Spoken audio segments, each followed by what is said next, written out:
We are in session and we are back, and I hope you were with us from last week. We got part two of Hitler. I'm so tired. It's a lot. I'm not going to lie to you guys. It's a whole lot. We did a lot of research, like we said before. A lot of boards were made, a lot of notes were done, and I really couldn't even start to do any of this without my buddy, my co-host. He's a softball champion. He's got a golf game that I strive to get to. And it's not good. Sometimes he rhymes fast, sometimes he rhymes slow. He is Professor Chris. Salutations, everyone. Guten Tag, if anyone is listening over in Germany on this. If you are, just understand we're not talking about you when bad things get said about Germans. Yeah, definitely not. I mean, I'd love to go see Germany. Yeah, exactly. Look where we are. I mean, we can throw stones at this a little bit more, but it's not like, anyone's responsible for this right now. Hitler. Man, where did we on last week's episode of Adolf, Hitler had been let out of jail after serving only 264 days out of a 5-year sentence for treason. And now that he's back, he's got, Adolf's got a brand new bag. He's going to try to go about this thing, maneuvering through politics, but it's going to make it kind of difficult because along with the release comes a couple conditions. One of them being is that his precious Nazi party is now outlawed. Another one being that he is not allowed to do public speaking. Yeah. So the two things that provided him, and from the court's perspective, this should have been it. These are two things, if they're going to let him out early, they're taking away his two weapons. The party that supports him and gives him some type of power, and then his ability to drum up support by not being able to do public speaking. Yeah, so strap in. Hopefully we can get this knocked out. It's only going to be 2. I promise it's going to be 2. It's not going to be a long 2, hopefully. But, let's get rolling, see how he settles a new landscape.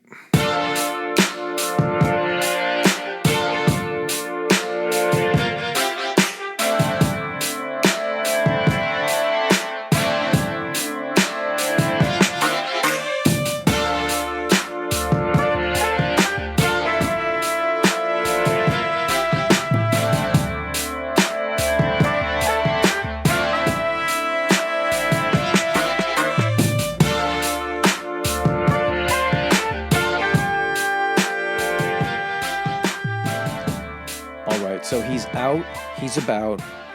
His plan essentially takes a hit when he first gets out because he's a dude that thrives in chaos. The only way that his party is able to gain power in what I want to do air quotes legitimately is there has to be chaos occurring around him, so much so that it makes extremist ideas not even look good, just look so different from what's causing all of the issues that people are like, fuck it, why not give this a try to see if it could fit? We can't get any worse. So that's what he's aiming for.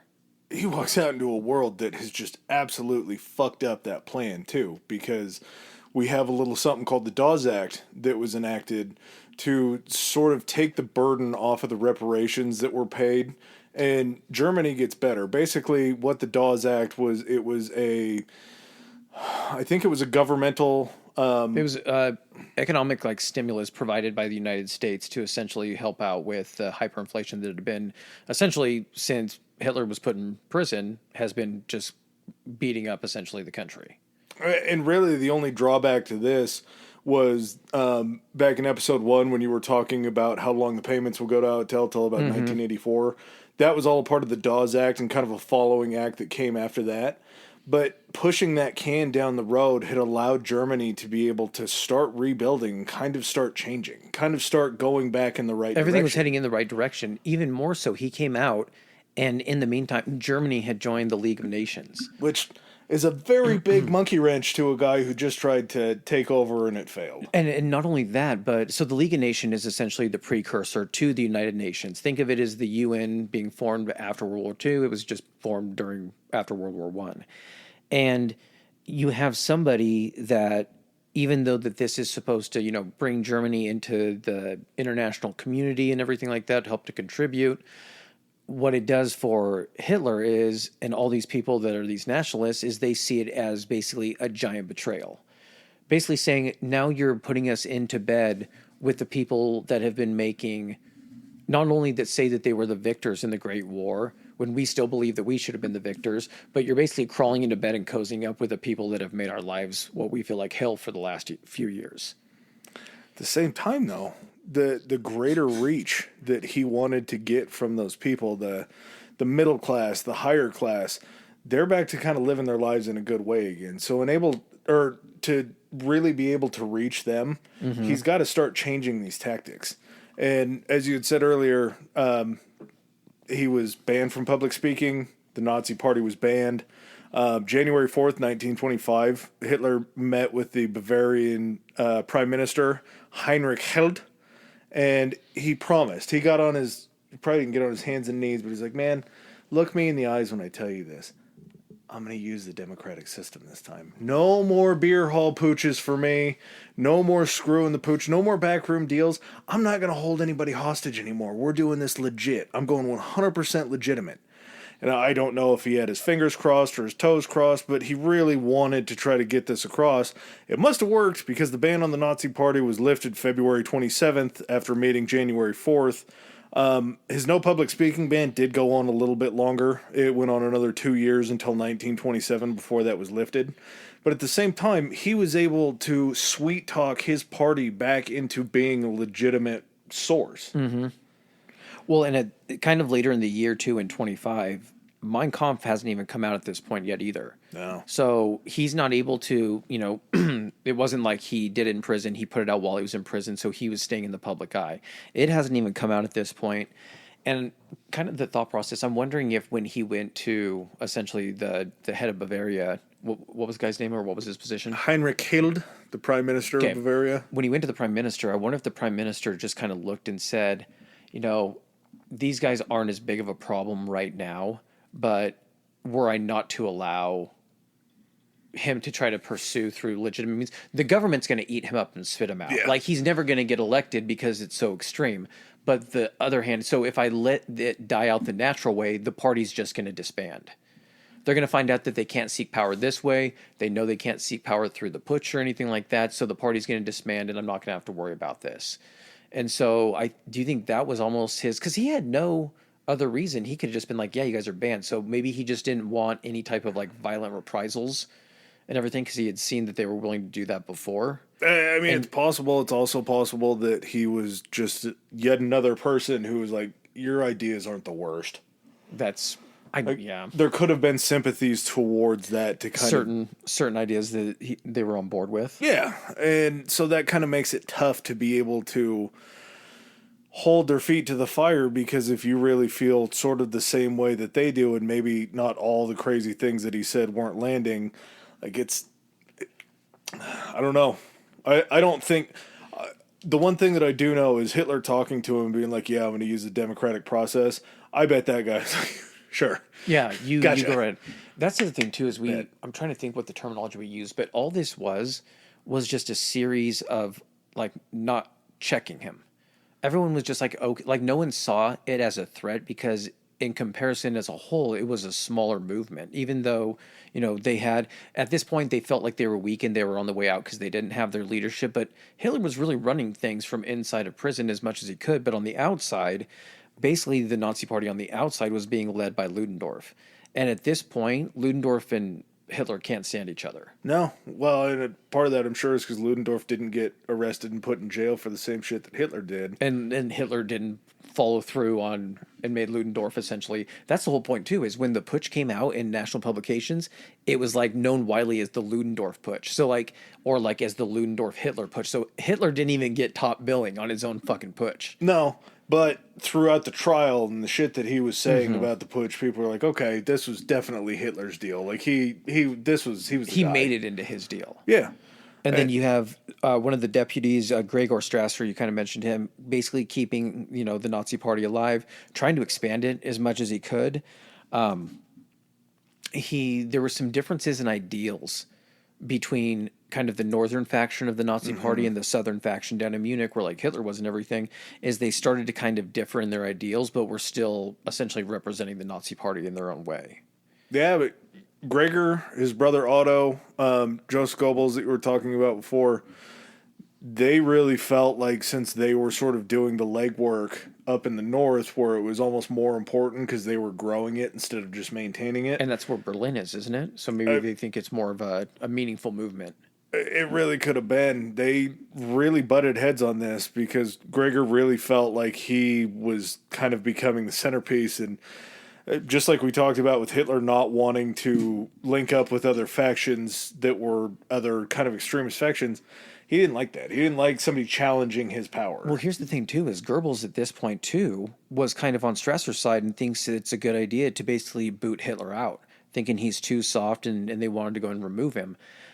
Part of me thinks that, like, the whole thing with Goebbels is he was just sucking up to whoever happened to have been in the most popular spot at that time. Fair weather fan. And he was just useful enough or had enough of a skill set in propaganda that, like, he was able to kind of move back and forth, and there wasn't, like, a, grievance against him or anything like that. Or he was just so fucking slimy that he kind of, like, was able to be like, no, I never said that. That wasn't my idea, dear Fuhrer, or whatever that bullshit was. He was Mac playing both sides of the fence when they were trying to figure out the line of succession after Frank. And what they also did while Hitler was in is they were able to kind of make the Nazi Party a little more widely appealing. I think they toned down some of the rhetoric and everything that was more of the Hitler-centric rhetoric and were able to kind of try to bring in more people. But once Hitler came out and kind of reestablished his power base, Strasser just falls back in line. Well, for Hitler, one of these qualities that it's so tough to just give this guy credit for anything, but he was such a gifted speaker that he would, sort of like I said to you when we first started the studying, he was so much like a goddamn comedian working out material. Yeah. He would go up in front of crowds, and if he would get a big, loud, roaring cheer out of it, he'd be like, all right, we're going to keep that in. He would start going into something else if those cheers started trailing off, or if people started looking disinterested, he'd be like, all right, cut that. We're not going to do that. And he was able to go into these rooms where he could ramp up the anti-Semitism. He could tone down the anti-Semitism. They did that even in the sense of, like, their advertising. So they were saying that when they would go around and speak to, they were the National Socialist German Workers' Party. So they were supposed to be nationalists, socialist, representing the German workers, and what they would do is they would emphasize different portions of their plan or ideology. And so if they were speaking to the nationalists, when you would see signs, the N and the national would be bigger. If they were speaking to the workers, the worker part went on their advertisements and stuff would be bigger. If it was the socialist, all that kind of shit. So they were doing like a psychological thing too. And, this is just one of those things where he's like a master mass manipulator. Yeah. So he's able to essentially mold the crowd. And like you were saying, like his talent was in he didn't write speeches. What he would go is he would have an idea of what he was going to talk to. And as soon as he caught a reaction and a rise from the crowd, he then focused on that. And he's like, this is where I pull. This is the thread that I pull on this crowd. And then he would go work the next crowd and they wouldn't respond to that. And he'd pull this other thread and they would really respond to that. So he was able to just essentially find exactly what would get him, the biggest reaction and kind of focus on that. And just the way that he was able to spin stuff to where everything was the fault of somebody else and bring the extremist ideology into almost like common conversation. Yeah. He was blending it so much that it was like he would get you with like 80% people would be cheering, and then he would pepper in like the extremist shit. And then like before you even had a chance to think about that, it was more of the shit that you agreed with. It'd be like, do you guys want more money? Yeah. Do you guys want more freedom? Do you guys not like the Jews? Do you guys not like being able to not make your house payments? Yeah, exactly. Hey, you got to give credit where credit's due. The man knew what he was doing. And as far as that goes, the Nazi Party, I think, was benefited by a lot of people within the organization. Guys like Hoffman being able to take photos. Guys like Eckhart being able to open up the door to print and being able to print a Nazi newspaper. There were just people that were in these positions that were doing all sorts of shit that were making that popular. But the main draw, the one that put asses in seats, was always going to be the speaker. Mm-hmm. Well, there was like a New Year's party. I think it was going from 24 into 25. And during it, like, he was there, and I don't know if he had too much fucking sugar wine or whatever, but he basically declared that he was going to turn Christ's words into deeds.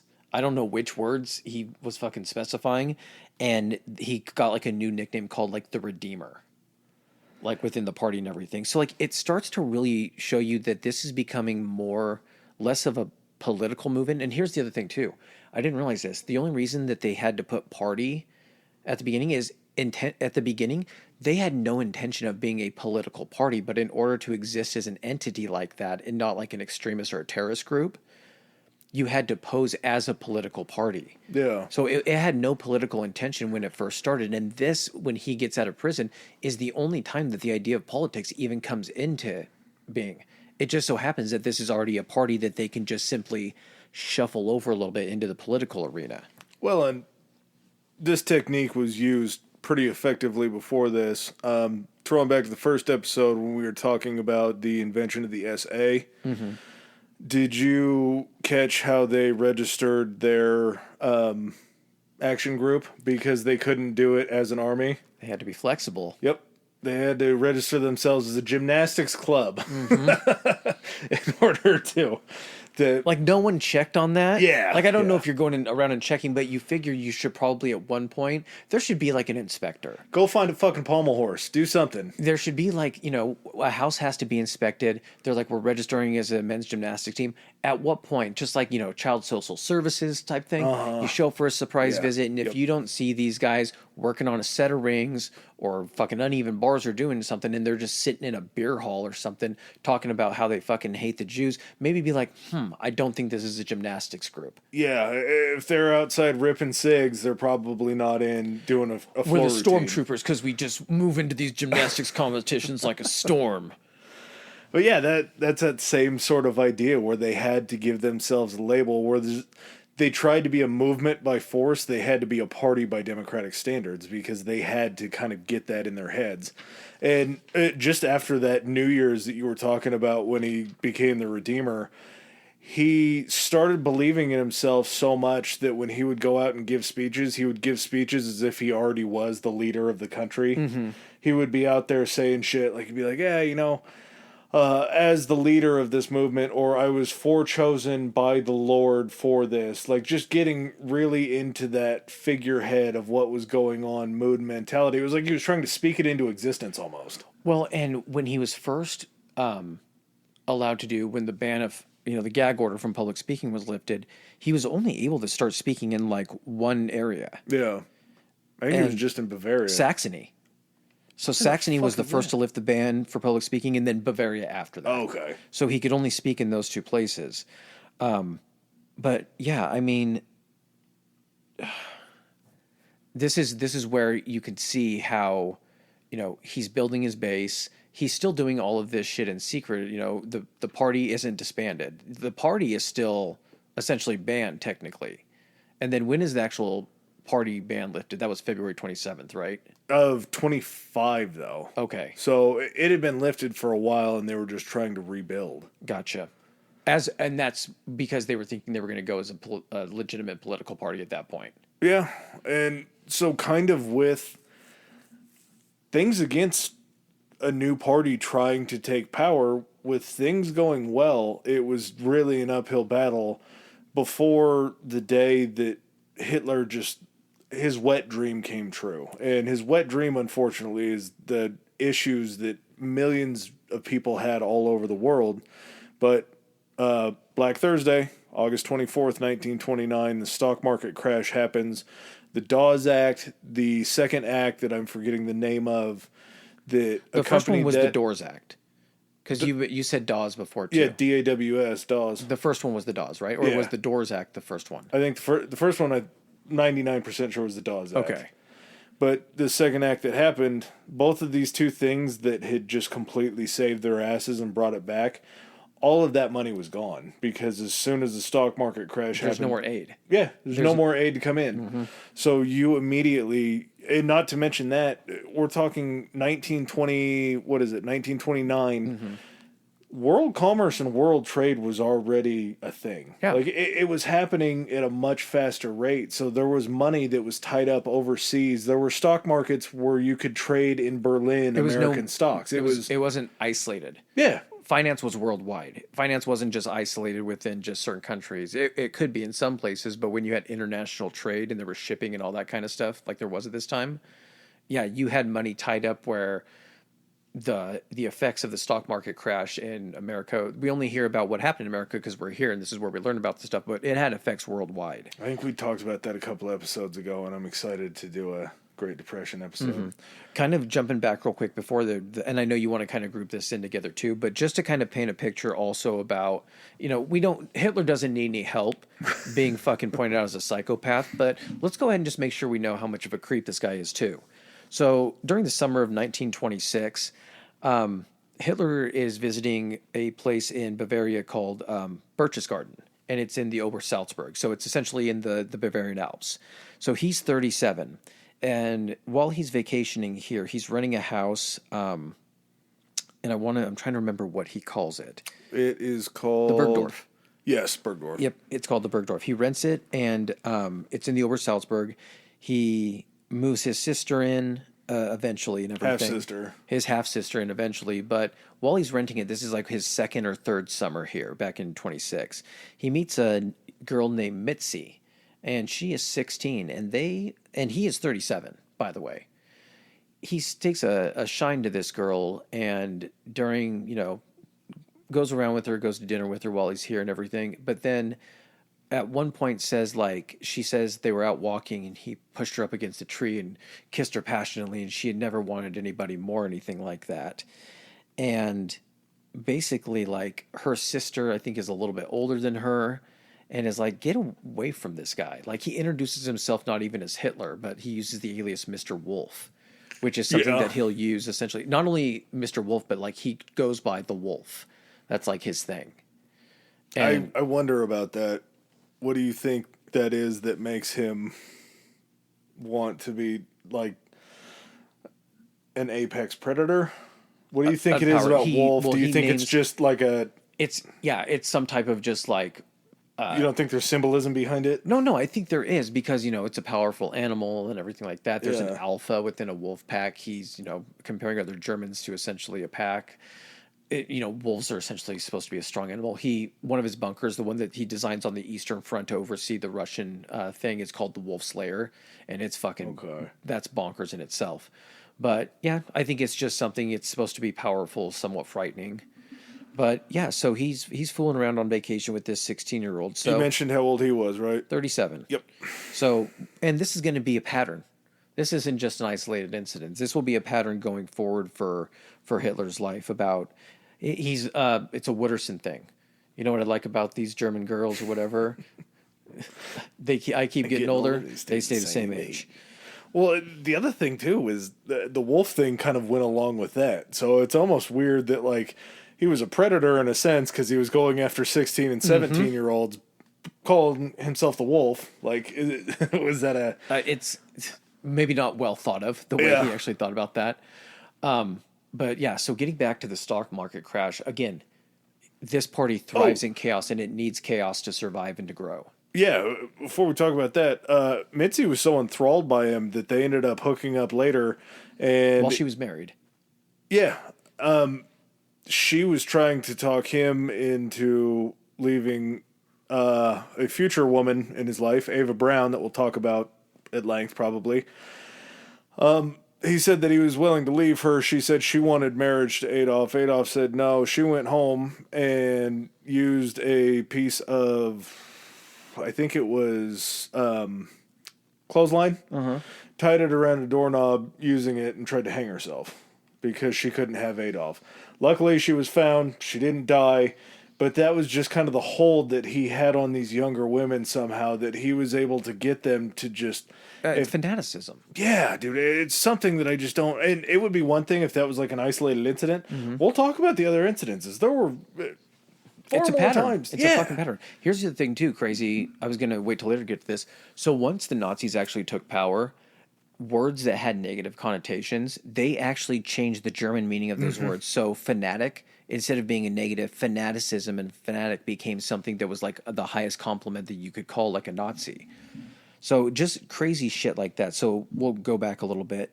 Back to The stock market crash. So essentially, it just destroys the recovering German economy, and the Nazi Party just jumps at the chance to help out the lower middle classes. They go and hand out food, help out with bread lines, all this kind of stuff that are ingratiating themselves with the public is the party of the people. And in May 1928 to September 1930, they start actually putting themselves up for election in like local politics and everything. in just massive numbers. And they're able to essentially it was the first time that they really entered in the elections, right? The first time they really won any sort of like measurable seats was 1928 in May. They garnered 2% of the vote, and that got them, I believe it was like 13 seats. And they were pretty stoked about that. Like 12, so it looks like 12 members out of 491 in Okay. what's called the Reichstag. The Reichstag is essentially parliament. It's their House of Representatives, it's their Congress. And so you have, at that point, you had like Social Democrats, which were like center left, had like a 30% vote share, and that actually like increased. But you have this new extremist wing that's already got 2.6%, really in one of like their first or second cracks at trying to get in there. They got like 800,000 votes out of a possible 31 million votes. And one of the things too, that as they're starting to go ahead and put themselves up for legitimate office, is they create what's called the Schutzstaffen? Schutzstaffen, The Schutzstaffen? the SS. They create the SS. And the SS is created essentially as, you can already kind of call the SA like a paramilitary wing. It's essentially the elite paramilitary wing that's created as like the personal bodyguards of Hitler.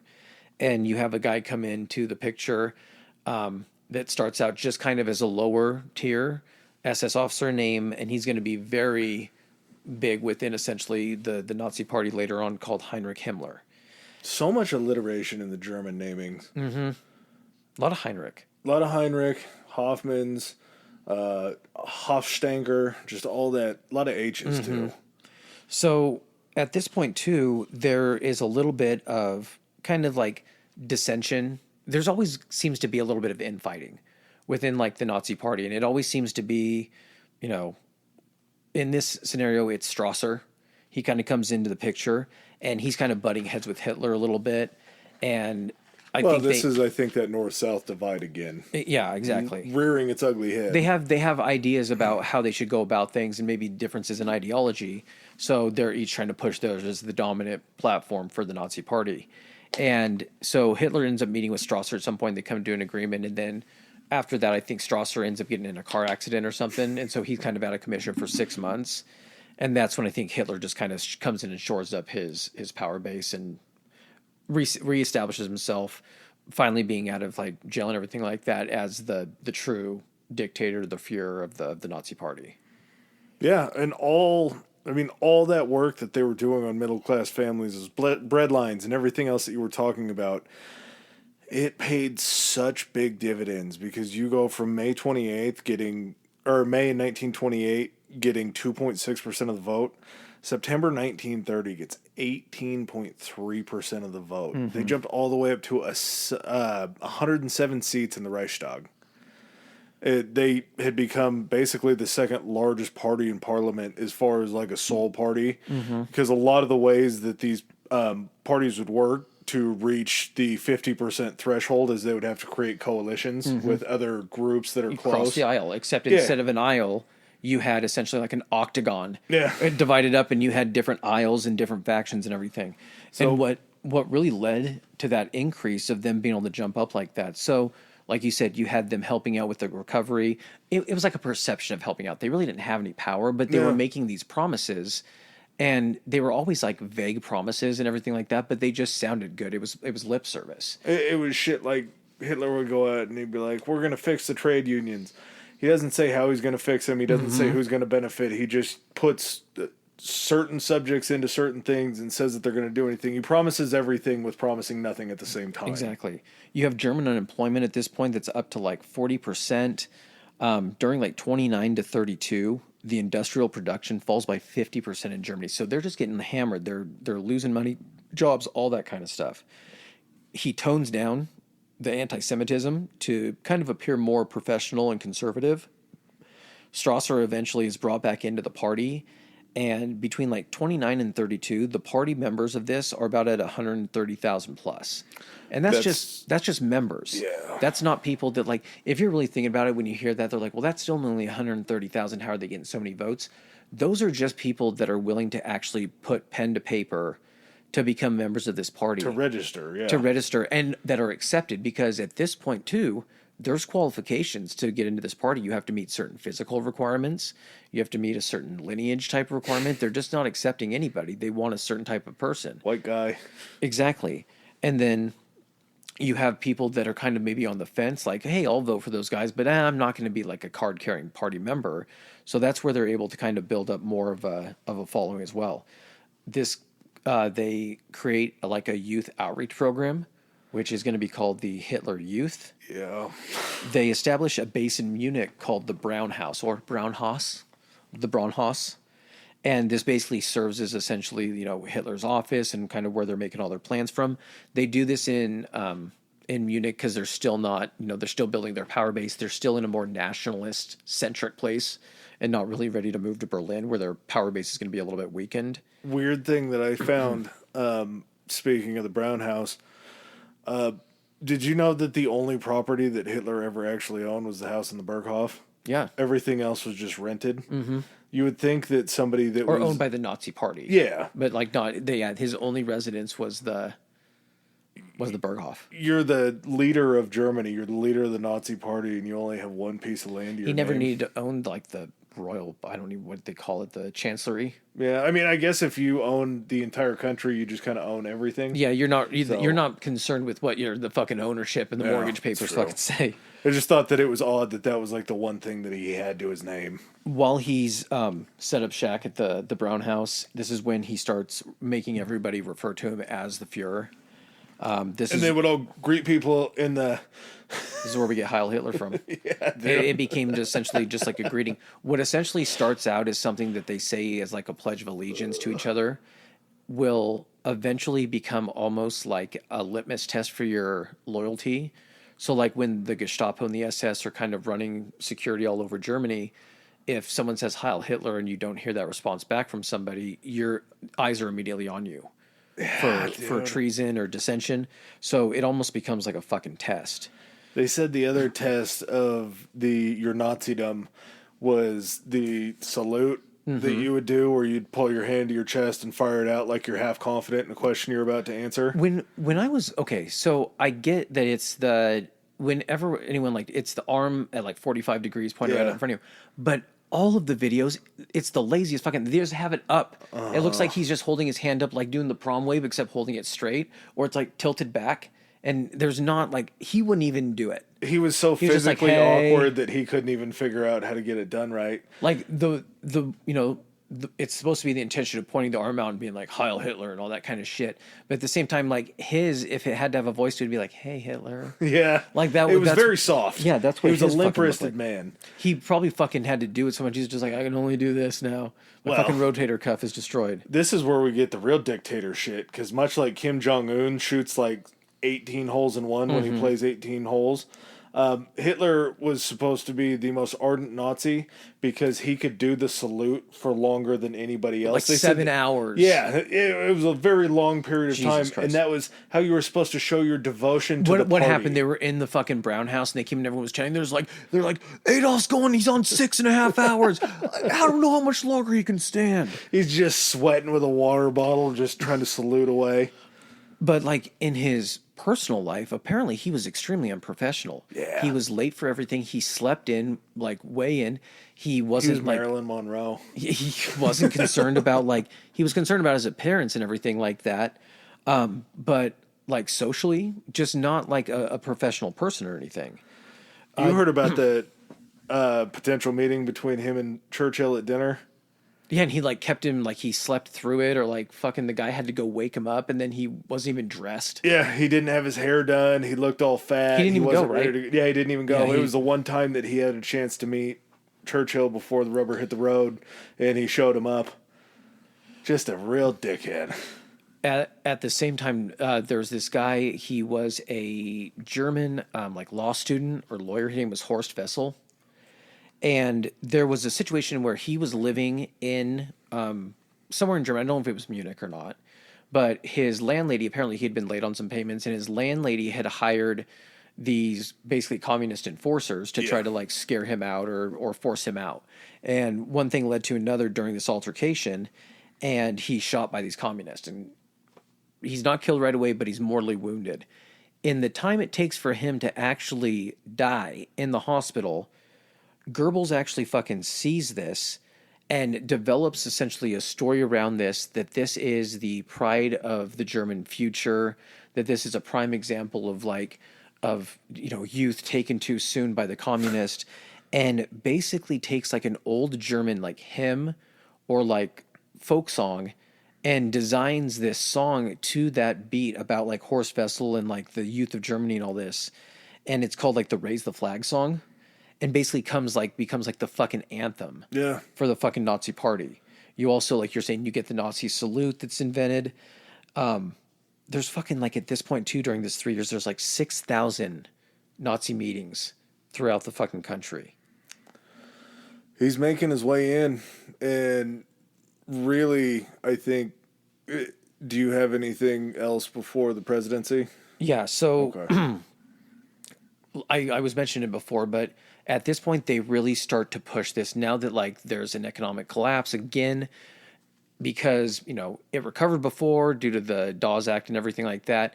They really lean into essentially now that, see, we've told you, there might have been a little recovery, but this current regime, the way things are going right now, it's not going to change. We can't make small changes and expect anything to work out. We need large, extreme changes. And he keeps pushing this. Another huge thing that helps him, the fucking Kaiser. You still have Kaiser Wilhelm, who's no longer in power, of course, because they lost World War I. He's like outside the country, too. Yeah, isn't he's he? in exile somewhere, but someplace that's accessible. Yeah. What ends up happening is Kaiser Wilhelm's son pledges his allegiance to the Nazi Party. So now you have these people that were still wanting the monarchy to be reestablished and everything. That's like, oh shit, like his son is now like putting in his, like throwing in his law with the Nazis. It leads just that name recognition. Like we have Wilhelm, you know, the Kaiser's son with us and everything. That all contributes essentially to them, like you were saying, September 14th, 1930, 6.4 million votes, 18% of the total, 107 seats. The second biggest party now in the Reichstag. It's a rise that's really kind of tough to understand, but the amount of work that they were putting into it, and like you said earlier, being on the cutting edge of all of the different forms of media that you can get out to people, you see why that's such a big driver today. Because even back then, when your newest form of media might have been TV, to be able to get that shit rolling, to be able to go out there to do basically like countrywide tours delivering these speeches every single day, day in and day out, it yielded from 2.6% of the vote to 18.3% just doing that work. In the course of like 3 years. Yeah, it's just absolutely incredible. The first day that the new Reichstag went into session, or whatever they call it, the fucking essay went out and went on like a, like damaging like Jewish shops and all this stuff. They were disguised, but like that was their fucking celebration for like the entry into like the Reichstag. They were also told that they weren't allowed to wear their Nazi dress into the Reichstag to do the votes or to do anything like that. And of course, all of them showed up in their Nazi uniforms. And I believe they did start out during roll call instead of just saying They would here say or here. here. They would say here and then Heil. Yeah, Heil. And they were told, you know, to tone it down to the point where they could be contributing members, because what they were basically trying to do, the Reichstag kind of operated kind of like Congress, but in different ways. You had people that could be assigned to like governorships from the Reichstag. You had a position that was like the Speaker of the House, the President of the Reichstag. Party leaders, yeah. You had political appointments that could be made. And so in order for them not to just be these token members of the Reichstag with only these like smaller powers, they were basically trying to also get into these positions of governorship to make themselves be candidates for it.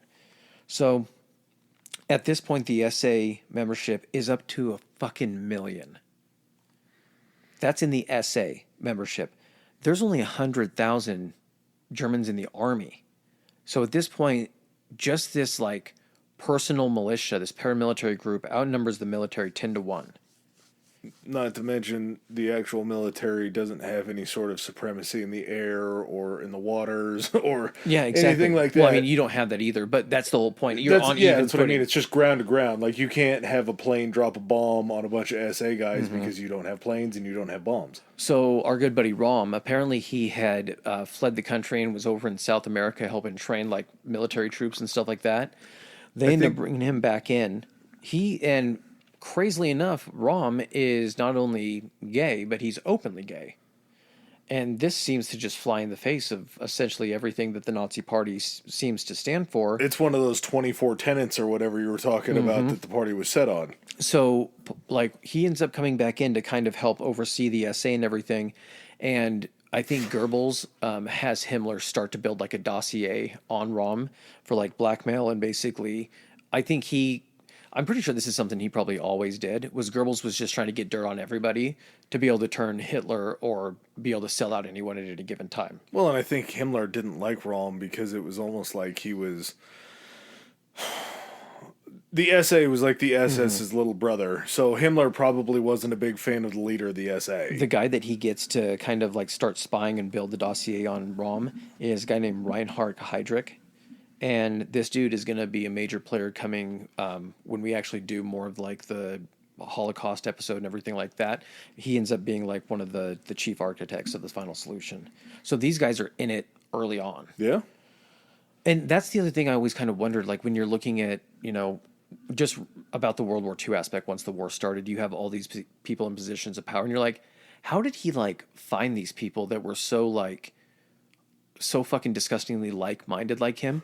He had known them. They were there from like the get-go, or they came in at different times and they were there from like the building of it. Yeah, and they all had dirt on their hands by the time they were in these major positions of power during World War II. Well, and sometime during this, after he's kind of, they get some people in the party, he ends up what we kind of referred to either as he's bought the Berghof. He ends up buying it, moving his sister in, or his half-sister, and she has... Angela. Huh? Angela. Well, she has a daughter, and her name is it Gilly? Gilly Robble. Gilly Robble. And she is 20 years old, and she just loves hanging out with Uncle Adolf. I thought the first time they had met, she was 16. The first time they had met, yeah, she was 16, but when they actually move in and everything, she's 20. Oh, okay. That's it. I don't know if this information... Who knows if this information is coming from... Not that information, just like the fact that he had seen her, he'd kind of laid eyes on her and played that long game between 16 to 20 where it's like, I need to get this chick in my house. A, because I've taken a liking to her, but B, because I've taken a liking to her and she is my niece, I have to try to keep this under wraps. Even he was smart enough to realize that him fucking a family member was probably going to look bad. Yeah. And so, I mean, they do a lot of stuff together. They're never seen having a romantic relationship, but they hang out enough together with a fucking, we'll just say between 16 and 20-year-old girl and a guy who's in his 40s, probably at this point. Yeah.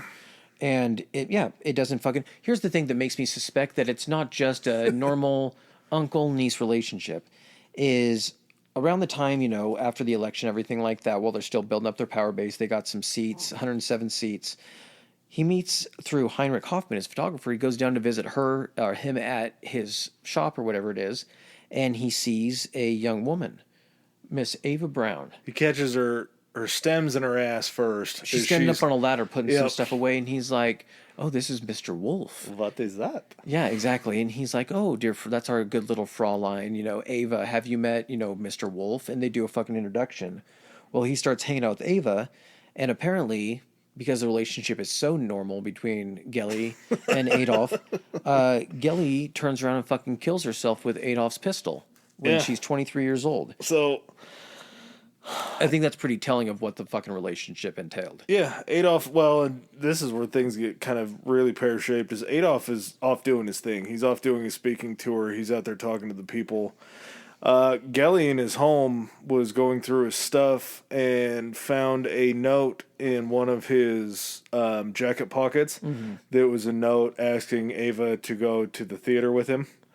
And she was so distraught over it that she tore through his things and found his pistol. Mr. Hoffman, would you pass the note to Miss Brown? Yeah. To see if she would go out on a date? And that's part of that social awkwardness, I think. Like, why would you be writing a 16-year-old girl a note, dude? Just ask her. You're old enough. It's cool. Oh, yeah, Ava is like 16 at this point. Did we mention that? I feel like we've said 16 a lot for all these girls that I can't remember if we described. Just assume that if we're talking about a young girl, she's like around the age of 16. Yep. If not 16 exactly.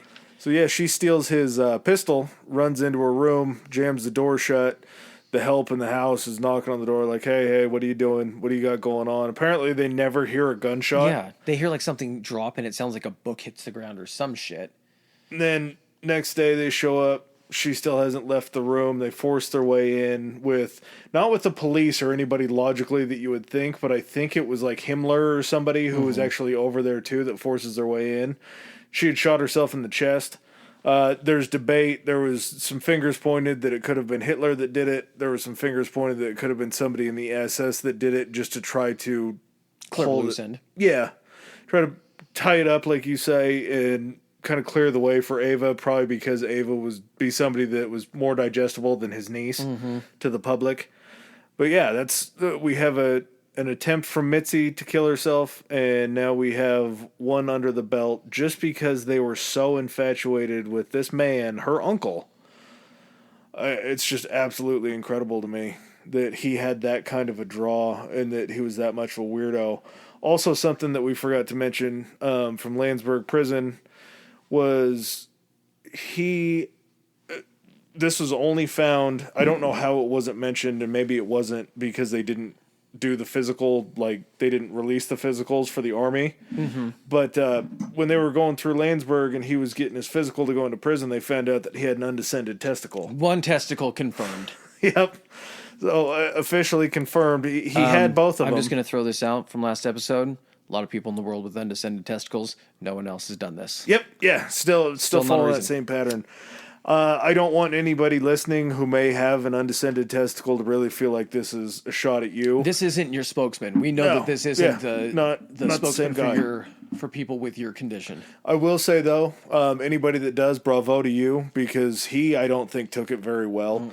He would, refuse to be seen in public not dressed to the nines. Like, the most that anybody said they ever saw was his knees because of his fucking lederhosen. Did you see the fucking picture? It was like someone trying to look tough. So you have it from Hitler from the waist up. And he's got his brown shirt, or it might have been a black one, tucked in. He's got the fucking leather strap across his chest. He's trying to armband on. And then it pans out. And he's fucking wearing lederhosen, the shorts that go down, like the brown ones, that go down above his knees. Then you just see his kneecaps and then the fucking tall white socks. I'm just like, that's the most unthreatening fucking uniform I've ever seen in my life. It looked like a fucking Halloween person trying to fucking hit. Yes, it was fucking ridiculous. But yeah, the one-nutted man that may have not had enough self-confidence, that could have been a driver of the fact that he had one testicle. He was definitely the kid that did PE and then just didn't shower after class. Just a very weird dude when it came to that. Maybe it's because he only had one nut. So, something that might not be common knowledge. So there's a couple different chants. It's the greeting, the Heil Hitler, or the sign-off, and then there's the Sieg Heil. And Sieg Heil, do you know where that came from? So this is your Putschy guy. Because he went to Harvard, the chant is Harvard. Oh, that's Harvard. Right, yeah. So he used that, Sieg Heil, Sieg Heil. And used the Harvard chant to fucking come up with that. So fucking sorry, Harvard. That's an L, Harvard. Sorry, you don't take many of them, but that's definitely an L. We get some other just weirdly shocking things that I don't know why they're not more common knowledge. Probably because there's a lot of companies that have ties back to this. But you get Hugo Boss designs the Nazi SS uniforms, the fucking jackboots, the black, the skull, the death head emblem, and all that kind of stuff, the fucking SS logo. You get fucking Hugo Boss is who fucking designs these. I used to wear fucking Hugo Boss cologne a long time ago, and now I'm having weird conflicting feelings about that shit. And he's still designing, like, I'm trying to remember the last time, you know, where like people are going to an award show or like Oscars, like, who are you wearing? I'm trying to remember in my head if I've ever heard any of these motherfuckers say I'm wearing Hugo Boss, because I know it's happened. Well, and you have to think, too, when the Olympics roll around and we have, like, Polo that does ours, you think anybody in Germany's ever like Hugo Boss, and they're like, what the fuck did you just say? No Hugo. It's still a national... Yeah, it's still in fashion, though. Yes. It's the thing. And part of that you're talking about, the reason that Hugo designed those uniforms that he did specifically for Hitler was, for some reason, he felt that the chancellery was just a little bit too far outside of his realm, but the presidency wasn't. And the presidency at the time was held by, I think his name was Paul von Hindenburg.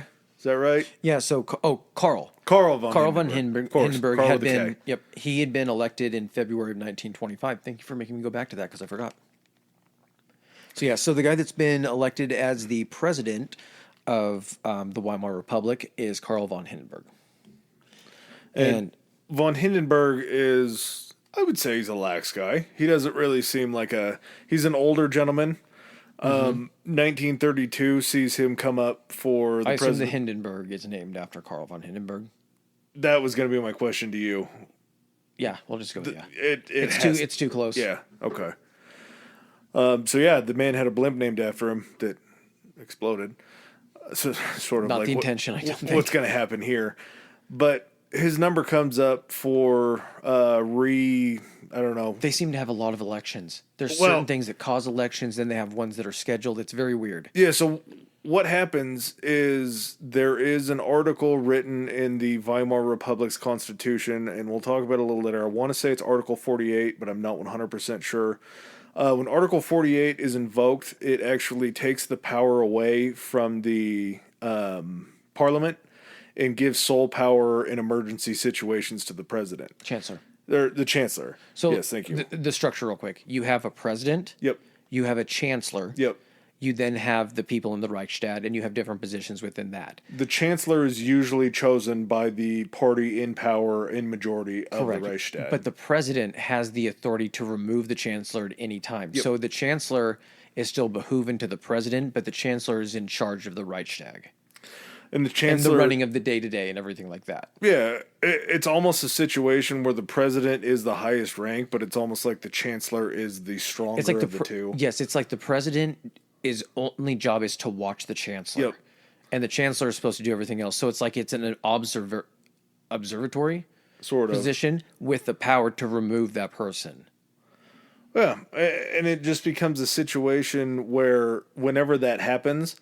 In order to come back into session, they have to have, just basically because him stripping the power away from the parliament basically calls their jobs into question, where when they go back into parliamentary sessions, they have to have elections for basically like the people saying, we want these people in power in the new legislative session. So it's like our elections, but they can be spurred anytime as this article goes along. Gotcha, okay. So that's why that's why we have elections that are happening like every year, every 2 years. The presidency is, I believe it's 6 years, maybe 7 years. And the chancellor is in an appointed position, so it can change literally at any time. Or it can go on forever, yes. Which it ends up happening. But von Hindenburg's coming up in 1932 on his next election, and they said that at the fulfillment of if he wins again, his fulfillment date, he'll be 92 years old. So he is older than dirt. He's seen all this shit. This time too? Yeah. You're so what's 92 like in 1930? It can't be or good. 1932. Like the fact that you made it to 92, you got to be just like ravaged as fuck. Yeah, dude, you got to be really, really tired. So Hitler, for some reason, has never really thought about this presidency thing. Von Hindenburg is on the right. He is... So the reason that Hitler also can't go for the chancellor position at this point is because they are the second biggest party. you have to Oh. be able to qualify for it. I think you have to be part of the largest party. You have to be part of the majority. To be eligible Yep. to run for the chancellor or to be elected to the chancellor or picked or whatever. Yeah. So he gets this idea, hey, maybe I go president first, then I can maybe work my way into that chancellorship. One big thing stands in his way, though. You have to be a citizen of the country that you're running for president in, and he is not a German He citizen. shouldn't even be the leader of the political party at this point because No. he's not a citizen and it's a German political party. And at this point, he renounced his Austrian citizenship in 1925. So he's been without citizenship for 7 years. In order to tie up that loose end, February 25th, 1932, Hitler's appointed as the administrator of the state's delegation to the Reichstag in Berlin. Excuse me. So the little section that he was appointed to, since he became a member of that area, he was given citizenship in that area, so then he could take this position. Okay. So that's how he gets his German That's what I'm saying. citizenship. They're just opening doors and finding excuses to let him do this shit. And I know that it's like he has the single party, the Nazi party, doesn't have. They're the second largest. There's other nationalist parties. They may be smaller. Like when they first started out, they only had 12 seats. You have these other smaller nationalist parties that can be in there as well.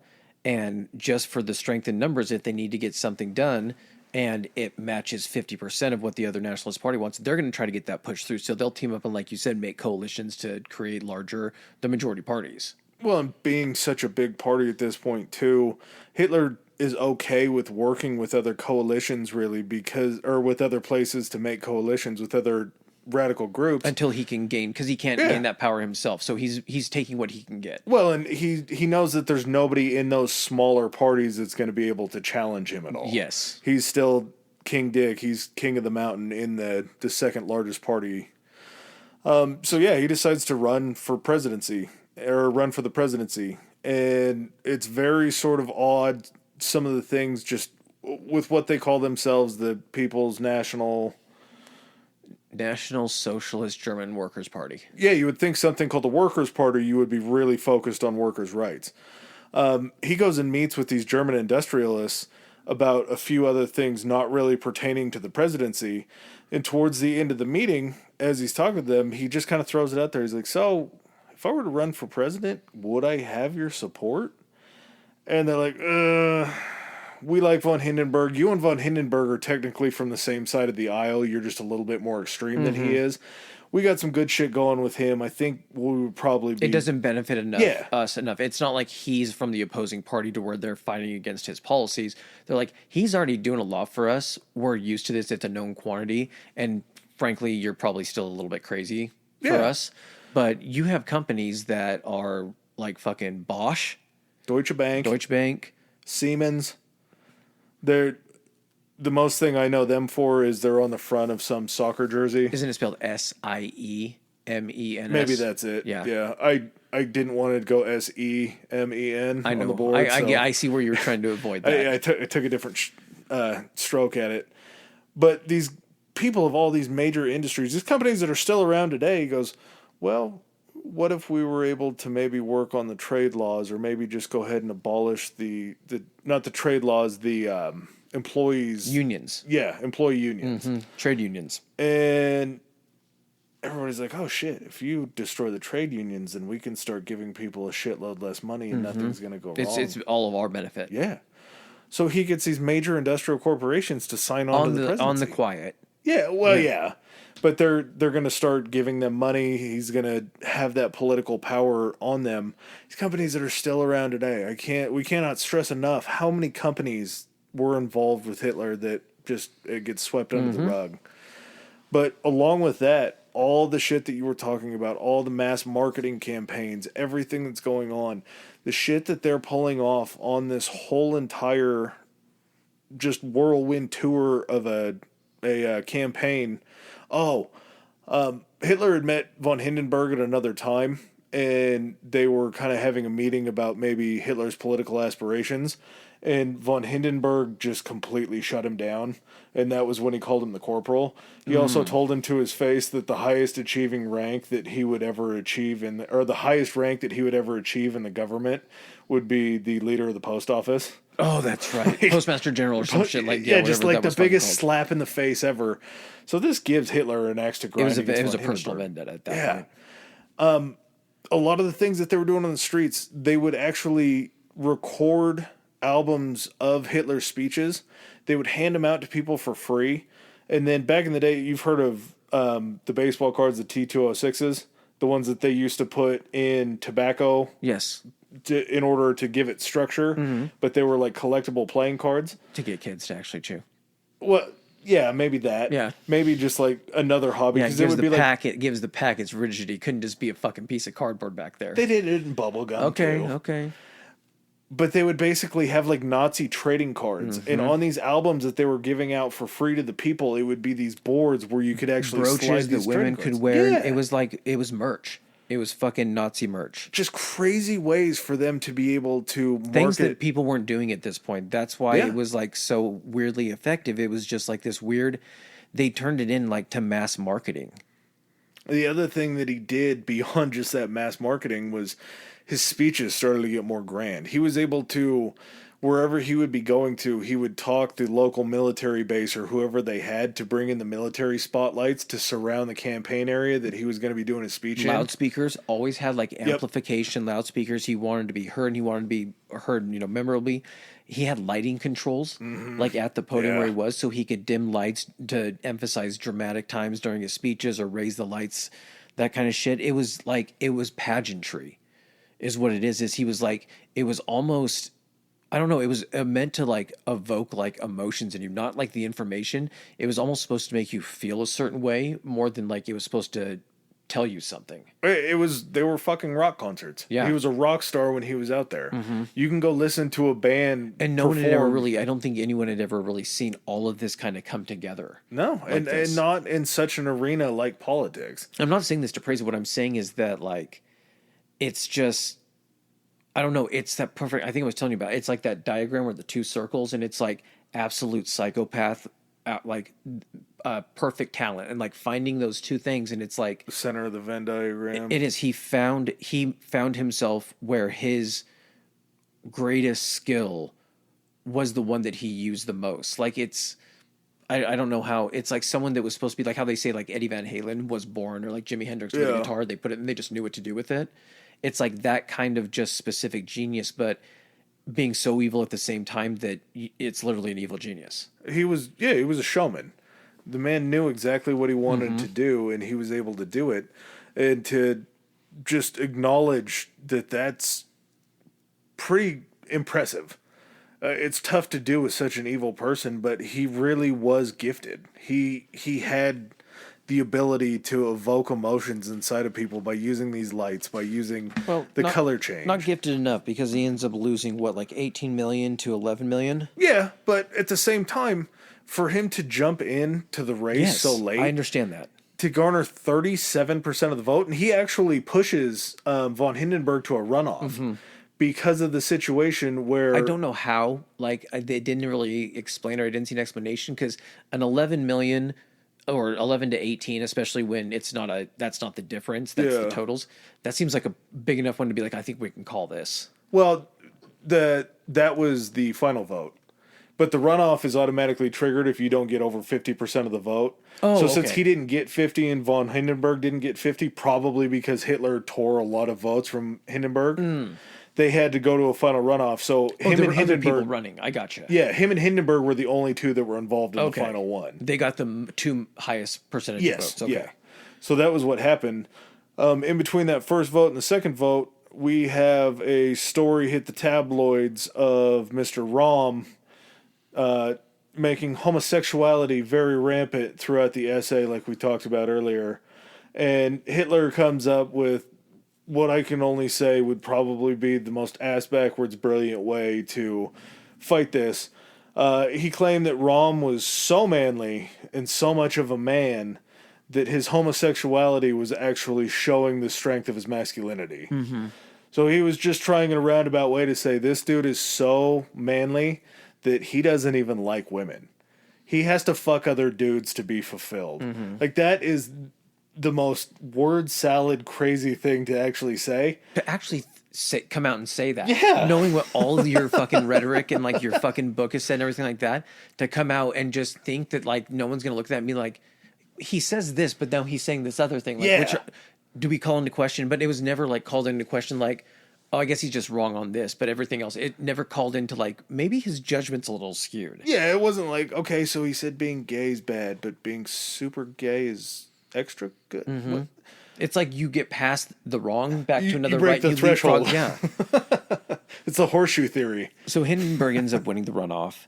And at this time as well, the chancellor is this guy named Brüning.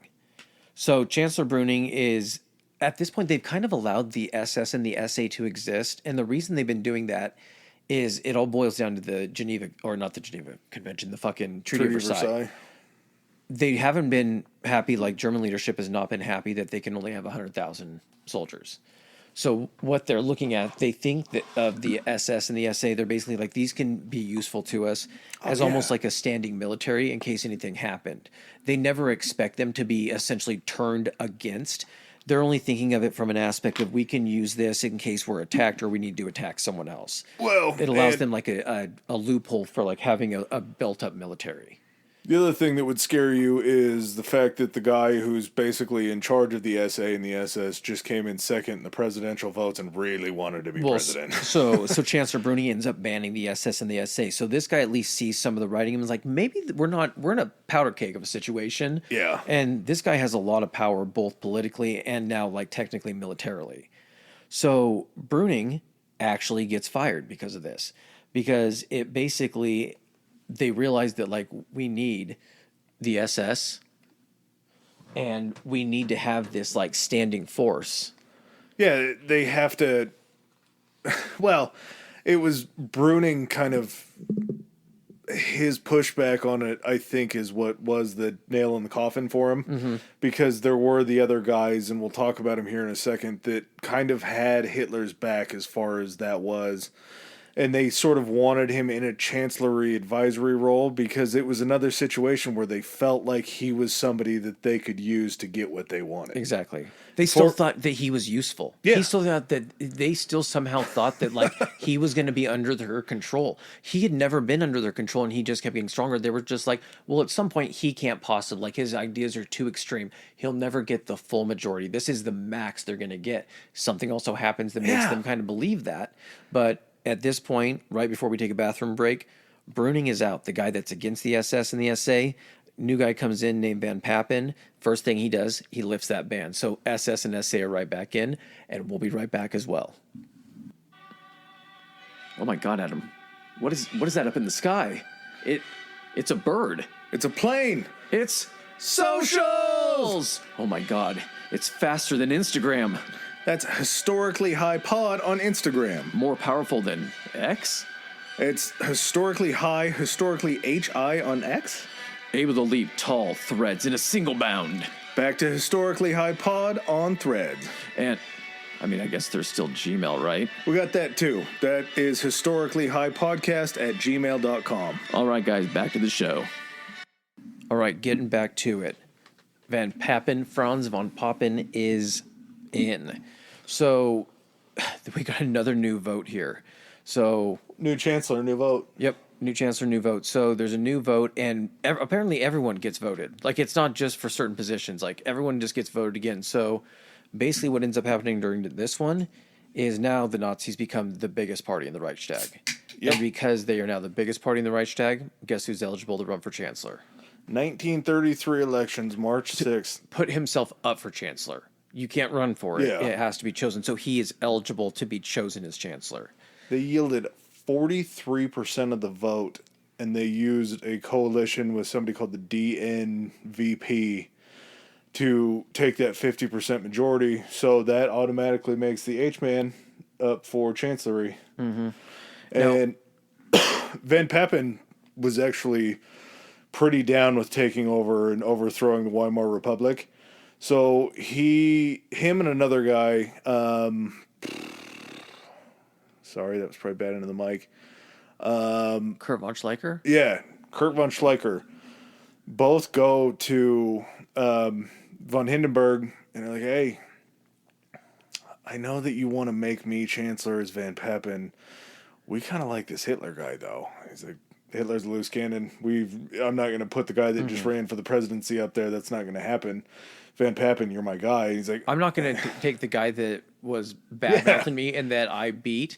Now I have to be responsible for the job that he does. And if I put him in that position and he turns out to be shit, then it looks bad on me.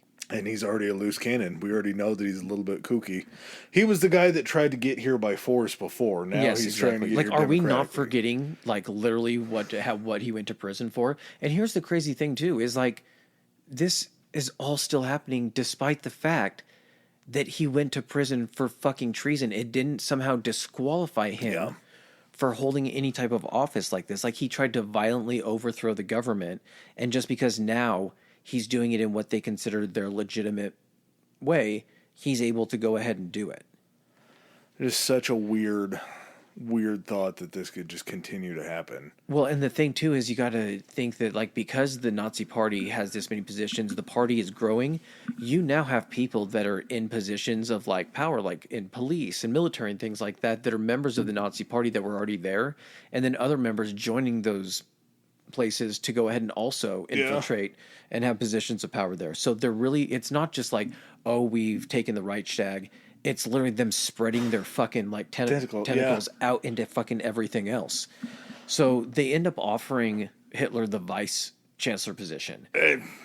That was a big mistake. And he's like, nope, I'm not doing that shit. I'm not playing second fiddle. That's not going to work for me. So during this time as well, because they become the largest party, Goering becomes the head of the Reichstag, which is basically like the Speaker of the House. When previously, after he got shot during the putsch, he fucking fled. He ended up going and turning himself in at some point. Then he went to a mental institution for like morphine addiction and shit. So he's been in a fucking psych ward, and now he's the goddamn Speaker of the fucking House. Like, what the fuck is going on here? What a glow up. That's incredible to go from there to there. Like, and so you get him in this position as well. And using, what was it? Oh, sorry. There was a situation where some communists, there was a communist party also in the Reichstag. There was representation for the communists. And they actually, because they kind of, I think, saw Van Papen and like Hitler, like him and kind of not supported, he put him up for the chancellor, but he wanted him to be chancellor. They actually did like a vote of no confidence in Papen. And so he's like, this is perfect. Like they're going to get rid of, the chancellor. There's going to be another opening. Maybe we can get Hitler in here. So basically, because he's the Speaker of the House, he's the one that has to call for the vote. Goring does. So Van Papen actually goes to von Hindenburg and has to get a thing signed that says like I can't get voted out, or has to have like a decree signed. It was to take over the emergency powers away from the Reichstag, like he had done, or like they had done before. Right. So he literally comes back with this signed document as Goering is like calling for the vote, and is shown him in his face, and Goering just is like looking over him, acting like he doesn't see him. He slams it down on the desk in front of him. He's just smiling at him. And he just smiles at him, and he calls the vote and holds it anyway. And at a vote of 500 to 45, Papen is gone. And not gone in the sense of like he just gets booted, but apparently like that means your term is coming to an end sooner. No confidence. And it's no confidence. So basically he's still kind of in that position because it comes back into play here in a little bit. So there's almost like this token Van Papen in the chancellor position. Well, the token Van Papen is replaced by Schleicher. That's right. Yep. So again, they go to Hindenburg like, hey. Yeah, he offers to resign like on November 17th in 32. And then Kurt von Schleicher, instead of being like, well, we should put Hitler in this position, he actually kind of has a change of heart and goes to Hindenburg and is like, hey, I was a general in the military and everything. I want to give a crack at this chancellor thing. And Hindenburg is like, sure, cool. And he gets approved and put into position on December 2nd in 32. How does he not see what Goring just did? And he's like, I don't want any part of that.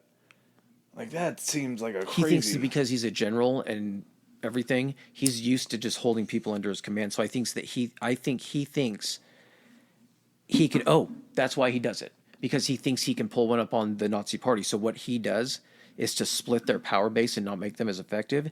He offers the vice chancellor position to Strasser. And Strasser is like, declines and is like, I can't. He's like, I'm not going to go against my party like that. They find out that right. they met and that he offered it, regardless of him declining it. They kick him out of the Nazi party. So now he doesn't have a political party. They can't turn right around and then put him back in there because he's no longer part of the majority party. So it's not like they can go back and be like, well, now that I'm out, I can, I don't have party loyalty. He just can't take the position. Yeah, he's gone. So January 4th in 1933, Hitler actually meets with Van Papen in secret. And basically they're like, hey, we should do this like Van Papen, Hitler, like deal and everything like that. And Hitler's like, nah. He's like, again, I'm not playing second fiddle. Like, I'm not going to be the vice chancellor of this. Well, they don't come to an agreement, but Hitler sets it up to where when he's leaving Van Papen's residence, he has his photographer snapping pictures. He gives him a big theatrical handshake like they just agreed on a partnership, big enthusiastic, and they end up running those fucking pictures in the paper. The Nazi paper. The Nazi paper. And although Van Papen is out on this, he still has like... He has Hindenburg's ear. Yes. Very much... I don't know, somebody that he would bounce a lot of ideas off of. Papen and Hindenburg were pretty thick together. Mm-hmm. So, as this is happening, von Schleicher takes over. We have another election. Failed to get over 50% the first election. Next election, they actually see a decent increase, but they still can't quite get there. I believe they were at 43%. And they form another coalition, probably maybe with the same people. And by that time, they do hit the 50% majority. And so that puts Chancellor Hitler on the table because now he's a viable option. They've crossed that threshold. They have a chance. And it becomes a situation where Hitler is kind of asking for this before, and now he's in like an undeniable position. Well, and they find out, did you mention the tax scandal? Oh, that's right. So they, through spying and shit like that, and all of their fucking digging up dirt. Again, this party is like playing like dirty fucking politics. They're trying to find out anything they can on their political opponents. They got Herbert Hoover, J. Edgar Hoover working for them. Yeah, more or less. So they end up finding some stuff out on Hindenburg about like him not paying his taxes or some shit. So they have some dirt on him. Hindenburg is losing faith in Schleicher. And so Papen comes back, and even though he's not in a chancellor position, he's still an influential person in politics. People still go and bend his ear for information, stuff like that. Yeah. So he actually proposes Hitler as chancellor again, and Papen's like, I'll be the vice chancellor. I'll keep him in check. And I'll keep him in check. That way, you can fire him, but I'll also have all the day-to-day type dealing, so I'll be able to keep you apprised, and if he needs to get let go, I'll give you the signal, and you just get rid of him, and then I'll step back into the chancellor. He's like, we'll do this, and what we'll also do to limit his power is we won't let him fill all of these cabinet positions with, like, the Nazis. We're only going to give them 2 cabinet positions. So they're like, well, this sounds great. We'll be able to go ahead and control him, get him to do what we want and everything. And so Hindenburg reluctantly agrees and swears Hitler in on January 30th, 1933 as the fucking Chancellor of Germany. And right after this happens, Ludendorff sends a letter to Hindenburg, and basically the gist of it is, I know Hitler, I've dealt with Hitler. What you've just done is you've turned over our country to a fucking madman, and this will be the decision that will haunt your name and curse your name for eternity. So basically just calls him out and says, this is what's going to fucking happen, and just calls the shot. Wasn't wrong. No. 5 hours after fucking taking office, Hitler meets with his cabinet, his inner circle, and starts making plans. He's like, so we should just dissolve parliament. We should just dissolve the Reichstag, right? And basically, because he can't just go about just dissolving it because it's part of the Constitution, he doesn't have those powers yet or anything, and he still has oversight. He's like, okay, well, what we're going to do is we're going to set up new elections because there's a new chancellor, and the new elections are going to be held on March 5th. So they got the elections sorted out, got that squared away and coming up. Well, during a dinner prior to the elections, there's a whole bunch of like the military brass and all that kind of stuff. And Hitler ends up giving a speech and basically lays out what his policy and what his reign is going to be. Rearmament is going to be a priority. the conquest of the East to take back the lands lost. And is it Liebenstag? Is that what I was trying to figure out what that is? It's his whole thing is about, it's this term. I want to say it's Liebenstag. Sorry if I'm mispronouncing it, but what it translates to in German is living space. And his grand design, as also I think covered in Mein Kampf, is that he wants to unite all of the German people, and then give them enough room to thrive by conquering into the East and giving them room to grow and to create an empire. And part of this is, he's talking to these people that are in the military, and they're just like, is this guy fucking like serious? Like, this guy's in a position now where he's going to try to make this stuff happen. Like, this is some crazy shit. But then he has a couple people that are still under that, stab in the back type thing where they're like, we shouldn't have lost. Like, maybe this is our destiny. Maybe we're supposed to have another shot at this. And so as he's scheming, he just constantly is trying to figure out a way to gain more power. And he's doing these things that seem kind of innocuous when they get put in front of the Reichstag. Like, they're restricted to the 2 cabinet positions. But how he ends up circumventing that is he's like, so Hermann Goering is in one of the positions. Why don't we make him like Interior Minister of Prussia? And they're like, okay, I mean, that seems like it's not a super important cabinet position. He'll just be the Minister of Prussia. That gives him control over the police state and the policing of Prussia. Prussia holds 60% of the German population. So they just handed the Nazi Party the policing authority over 60% of the German population. And it's around this time that, now that that's in play, Goering sets up what's going to be known as the secret state police, and more commonly known as the Gestapo. Oh, yeah, that's right. That's right, the Gestapo. There's just so many weird kind of things at play. Like, he's figured out so well the ways where he can circumvent the law to where he can still kind of work within that democratic framework that he lied that he was going to stick to. But he had a brain to be able to figure out, like, putting Goering in that position. It's such a strategic move that it seems so brilliant, but nobody would catch on to it. Nobody would understand what was going on. And I think we're about to get into the most contentious part of our topic, at least between you and I, because I know that we have some differing opinions on this. Yeah. But when you were talking about Hitler not really being able to figure out how to get rid of that whole Reichstag issue and try to dissolve Parliament so he doesn't have to work with them, on February 27th, 1933... a younger gentleman named Marianus van der Lubbe. He was a Dutch communist. He had made his way into Germany. God, I don't remember. It was like lye or something like that. It was a mining industry, I believe. So this guy was partially blind and apparently very easily wasn't the sharpest tool and was very easily influenced. Maybe.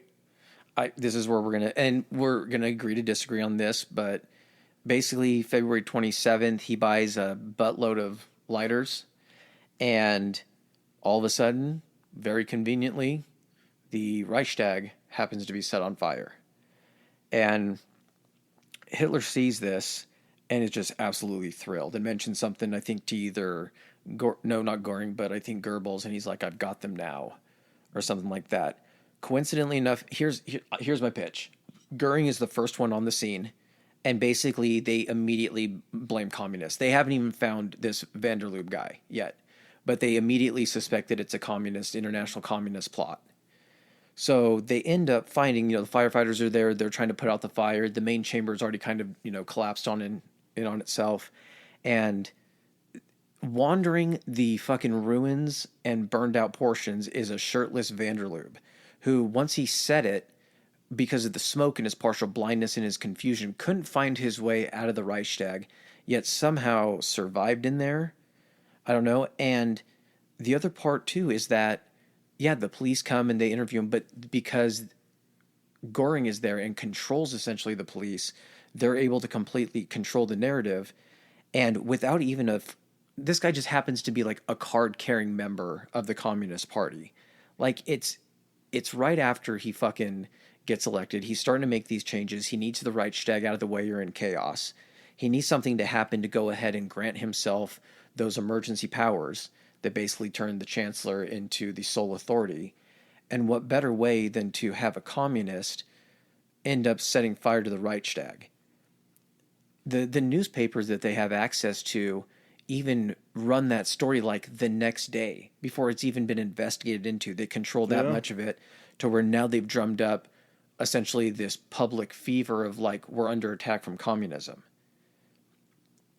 And this Germany under attack line is essentially going to be used to create this thing called the Reichstag Fire Decree. And the very next day. And what this does, and I'm trying to figure out how this passed and how any of this was justified as far as like how it relates to a communist setting fire to this building. So basically Hitler is saying our country is under attack, a national threat by the communists. So what I'm going to do as part of this fire decree is it's going to go ahead and put certain powers in myself, basically all of them. What it's also going to do is I'm going to really crack down on things like the right to assemble, free speech. Also, it's going to go ahead and increase police powers where they're able to go ahead and do a little bit more than they should. And after this is passed, within the first 2 weeks, 10,000 people are arrested under suspicion of being a communist. And not just that, I think some of the people in the Jewish community are also arrested. Anybody that at this point is not a political ally of Hitler, people just start getting picked up. Anybody that's not nailed down with Nazi nails is getting, men. The women, I think, were probably mostly spared, and it was men that were taken in. But, yeah, I mean, it was a hell of a move. I think he mostly got it through because they hadn't had their elections yet. I think Hindenburg signed it when he was still half asleep or some shit. And Hindenburg, they just threw it in front of him. Again, getting on in the years. And he's it was an old man. Fear mongering too. We're under attack by the communists and everything. I need these powers now so I can go ahead and save us. I'm the German savior. Yeah, it was definitely a move that feels like it was I don't know that it could have been planned and coordinated. I just feel like this is the Great Depression all over again. This is a stock market crash all over again. It just chaos. The right place at the right time. Every time he's gained a new level of power, it has been through chaos. And at this point, he's learned how to manufacture that, not wait for it. He's now manufacturing the chaos. I don't think he manufactured this one. You say it's too coincidentally timed. It's too coincidentally tied up neatly with a found adversary that he could turn into a national scare and get himself these powers, man. I think it's just if looking into him, the plan may seem far-fetched and stuff like that. Like, what if that guy would have escaped the fire, something like that? I'm not even saying that they like approached him as the Nazi Party and everything, but if he was out and they had people everywhere, like I was saying, all they had to do was influence him. He could have been there and been waiting for another guy to help him that could have been in on it, or someone posing as a communist, and that guy just didn't show up, or that guy showed up, helped him do it, and then left. The other thing too, so Goering was the first one on there. Coincidentally enough, Goering also has in his office a tunnel that leads into the Reichstag. So it's not like it's that far-fetched. I mean, agree to disagree and everything like that. Either way, it works out in beautiful just coincidence. Yeah. For Hitler. So you give a 0% chance on it was 0. Okay. I'll put 0 on that. I'll stamp that shit. Okay. And then even after that, so he's trying to gain more powers. Then we get to the Enabling Act. And what that does is we got to hit the elections. Oh, okay. Yeah, so March 6, 1933, after all this happened, they yield 43% of the vote again and have to form another coalition to be able to get that 50% majority. So there's still people, and this is where I come back, like the conversation that we've had versus the Nazi Party, the people that collaborated and were with them, versus what population of Germany we believe was against this but kind of powerless to do anything. Yeah. The fact that they're still not getting 50% of the vote, even with all of the potential influence and voter intimidation, everything like that they're pulling at this point, still says to me that, like, the majority is still trying to find something different. Yeah. I'm not going to say it's going to stay that way once everything kicks off, but at least at this point, there's still some resistance to these ideas. And that's solely the Nazi Party. The other factions of the far right, like the DNVP, again, that they had to form these coalitions with, they had to use them in certain ways to be able to get there. So these people had to kind of believe in the shit that Hitler was putting out there. Mm-hmm. So they were also probably fairly bad people too. But almost the more interesting stat was we saw these major jumps in popularity for them to get to where they were. And then it's almost kind of like tabled. Like there weren't more heights in the public voting system that they were going to be able to get to. They saw that they had gotten to essentially a stalemate. Yeah. On this. They weren't growing plateaued nationally. And now they need to look for another way to essentially not even the odds and everything. They basically needed a way to get them that additional bump and that extra step up. Yeah. And that's exactly what you're talking about with the Enabling Act. The Enabling Act basically just granted Hitler's power to enact laws without the Reichstag's consent for 4 years. That is an extremely long time to just completely gut the Reichstag. I mean, these to people turn over that power. Yeah. They're still going to be voted for. They're still going to be put into office and all that kind of stuff, but they're basically just there to fill seats. Yeah. Like there's really no other thing that they can do. March 23rd, they put it to the vote, and they're voting, I believe it's in like a theater or something like that. Yeah, like an opera house or something like that. Yeah. Could have been. The whole entire place is lined with SS members. SS and SA. Yeah. They're right there to make sure that this vote goes the way that it should go. And of course, it passes, I think, with like a 90% of the vote in the Reichstag. 441 to 94. Okay. So not a 90%, but a good amount. Yep. Yep. And this is when you start to see essentially at this point, pretty much they're never going to relinquish this level of power. They get to this and they only gain more. It never goes back until the end of World War II. Yeah. And they do some crazy shit. They ban the Social Democratic Party. All trade unions are forced to dissolve. Did you see how they did that with the trade unions? So what they did is Hitler fucking created a union holiday. They'd wanted a trade union holiday. Yeah, that's right. And then that weekend, as they left for a long weekend, he raided their fucking offices for all the trade unions and basically like arrested a whole bunch of the people. Just black bag jobbed them. Black bag jobbed them so he could go do this while they were all, going on a long weekend. And basically that's what they used to dissolve the trade unions. Like you said, they basically arrested leaders of other political parties.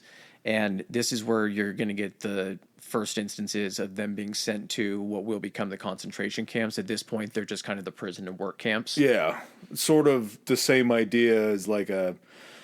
well, I think concentration comes from the sort of re-education that they're trying to do. That's right. For a lot of these. So you have these labor union leaders that are going into these concentration camps. This is where like Dachau, I think first. Yeah, I think Dachau's like 12 miles from Munich. Mm-hmm. They're pulling these guys in. These Social Democratic Party leaders that are getting taken there at the same time are also being reprogrammed to try to be Nazis. And it's a full-on police state. Like this is when this is literally just like you're taking out your political opponents. You're arresting them for essentially no crimes other than just being politically against you. Well, and that leads right into July 14th, 1933. Again, just bang, bang, bang. Nazi Party is declared the only legal political party in Germany. So they have become the only people that are allowed to rule, which is, I mean, you don't lose after that. Mm-hmm. So you are basically, in essence, the only party that is allowed to do anything politically, so you just own the country. I don't know if you have anything before Hindenburg's passing. So before his passing, they also start to put in some pretty, as crazy as we've already discussed stuff.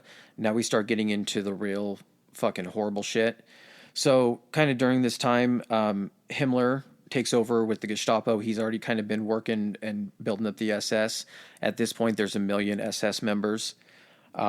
Dachau, like we were talking about, gets opened up. It was an old munitions factory. They didn't build these things purpose-built, essentially, at this point for like the concentration camps, so they'd repurpose places. Yeah.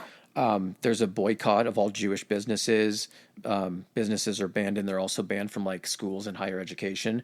They're really starting to ban them at this point from any type of like holding any type of civil offices and any type of like social settings. Yeah. July 20th, Pope fucking Pius signs the Concord Act with fucking Hitler. I don't know what it was, but the fact that the fucking Pope fucking signs up with fucking Hitler for something, I know it wasn't a bad thing. Right, it was a bad thing, but it wasn't like he's not like, I'm signing this act to condemn you. Like, it wasn't that type of shit. Still working with a bad man. Exactly. We have a ton of shit before Hindenburg. Yeah, okay, what do you got? So I was going to say in 33, this is where you get the sterilization laws coming into play. So as part of this, you're getting people that essentially have undesirable traits that are being sterilized overall throughout the course of the Nazi reign. 400,000 people are going to be rendered childless, and 300,000 people that are in psychiatric hospitals are going to be euthanized. I can't remember what they fucking tried to dress it up for, but they tried to call it something that made it seem like it was a fucking merciful death or some shit like that. But yeah, 300,000 just people being in psychiatric hospitals were all euthanized. Yeah, his eugenics policy just ran wild. He was trying to build this superior race of people by taking out the less fortunate people in life that hadn't been gifted, with the normalities that other people have. And just those numbers alone, to think about, the sterilization is so bad, but the euthanization of the others is just, it's crazy. Well, on October 14th, they actually vote to pull themselves out of the League of Nations. I thought this would have happened before this, but apparently they're waiting on it. Hitler actually schedules the vote for Armistice weekend. So it reminds everybody why they fucking lost. So when they're talking about the League of Nations, it's drumming up all those feelings, and that fucking passes. Like you said, they have the Nazi-only elections. They have the trial for the fucking Reichstag fire. 5 people are up on trial. One guy is, van der Lubbe, and then there's some other, what they consider conspirators. Basically rounded him up and said you were a part of this. One of the guys ends up becoming like the prime minister of like Holland or something at some point. Yeah. And when it all is said and done, even the fucking legal system at this point, only van der Lubbe is found guilty. The other ones, there's not enough evidence. Apparently this guy that ends up becoming like the prime minister or something like that, I can't remember which country, don't quote me that it's Holland. He ends up just like making like Goebbels and Goering on the stand like look like a fool with like cross-examination. And so he ends up getting the other 4 guys off. Van der Lubbe, I think, is put under the guillotine. Yeah. So yeah, he doesn't meet a great end. Hitler starts to notice the issue. He's starting to kind of he's already making plans for the expansion. One of the things that's drawing his eye is the Jewish corridor and the separation of Prussia. His focus is to try to unite, essentially. Polish corridor? Yep. What did I say? Jewish. I said Polish. Did I say Jewish corridor? Maybe you said Polish. I think I said Polish.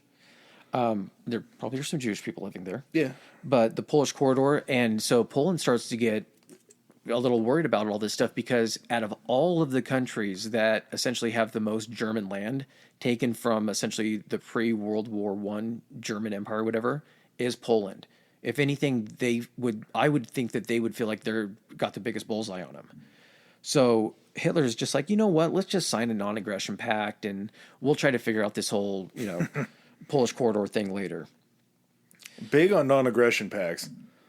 That was a big thing that I think he did with a lot of different countries. That seemed like he was basically signing a pre-aggression pact with them. That's all that it was. Just let you know I'm here. Yep. Yeah, along with that, expanded the Wehrmacht to 600,000, so 6 times the amount that he was supposed to be able to. As soon as he gets out of the League of Nations, he's like, well, it's fucking on now. Yeah, that was like, it was like some weird, like, that's not what is keeping them from fucking raising a military. But it's like, it was a weird, like, formality for him. He's like, oh, so this gives me permission since I'm no longer under your guys' jurisdiction. But yeah, so like you were saying, on August 22nd in 34, Hindenburg dies. Hitler's still just building up his power base. That's all he's doing, is he's grabbing any control where he can. Yeah, and before von Hindenburg dies, we have some real business to take care of. The Night of the Long Knives. Oh, yes. The Night of the Long Knives occurred from the 30th of June to the 2nd of July in 1934. And it was basically Hitler tying up any loose end that he felt like needed to be tied up. So what kind of caused this? Did you see what kind of caused this to actually happen? Yeah, Rom was going to avenge Schleicher, sort of allegedly behind Hitler's back. There was enough there that they found out like Rom wasn't happy because the SA was having to take the back seat when they felt like they were like one of the sole reasons for the rise of the party and like their authority. Yeah. So they were like, they were now kind of like the old kid. They had the new kid now, the SA and the Gestapo and everything. So they thought that they were being betrayed. They were jealous of that. They were given jobs too. They found out about the trade union thing, and they're like, "We're the fucking workers. Like, what the fuck are you doing? You just gave all the power to like you were supposed to be the National Socialist German Workers' Party." So they felt fucking betrayed by this stuff. Well, and to satiate them too, they were like, "Hey, go work in these concentration camps. Like, you guys can go bully." Or you could be the border force. Yeah, you could like be the border force and everything. And Ron was like, "No, I'm not fucking." So he actually kind of speaks against Hitler a little bit, and at some point there's some other infighting. Like Papin apparently is still like not a political power, but he's still influential politically. So he like attacks Goebbels, and then I'm trying to kind of figure out how this leads up to the Night of the Long Knife. Sorry. Hitler ends up visiting Hindenburg like before his death, and it's under the guise of letting him know what's going on with the workings and everything, but it's really just to see what his health is and like how much time Hitler has before he's dead. Yeah. And he can really make his biggest moves. But getting back to the Night of the Long Knives, so there's some dissension going on, and basically Hitler finds out about this and gets hold of Rom and is like, hey, we need to go ahead and meet up, get all of your lieutenants and everything. We need to talk about this and kind of bury this thing and figure out how you guys are going to contribute. So during this whole point too is, Himmler's been digging up all this stuff on Rom, and I think he's introduced some false stuff. Yeah. Like he said that Rom was meeting like with French dignitaries and all this shit. He had met with like Strasser and like all these other people, and basically plays up this fear that like he's going to make a move against Hitler. So June 27th, the Night of the Long Knives was actually the 31st, right? It was from June 30th to July 2nd. So Okay. I'm assuming because they had rounded up the SA. And yeah. So Hitler's on his way back, I think, to Berlin. He calls to get the SS mobilized, tells Rom to basically gather his lieutenants, and then they're in Munich. Sorry. So Hitler flies to Munich to basically arrest Rom, and comes in to either the hotel or wherever they're staying. Comes into his room, and Rom wakes up with Hitler and his Luger and his bodyguard standing over him.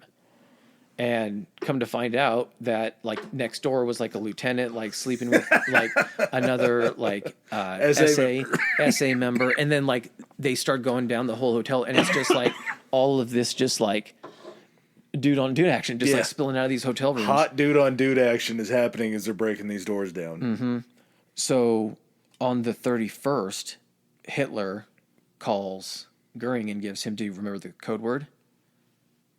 Calibre. Huh? Calibre. He gives him the word for to run with the operation for the SA purge.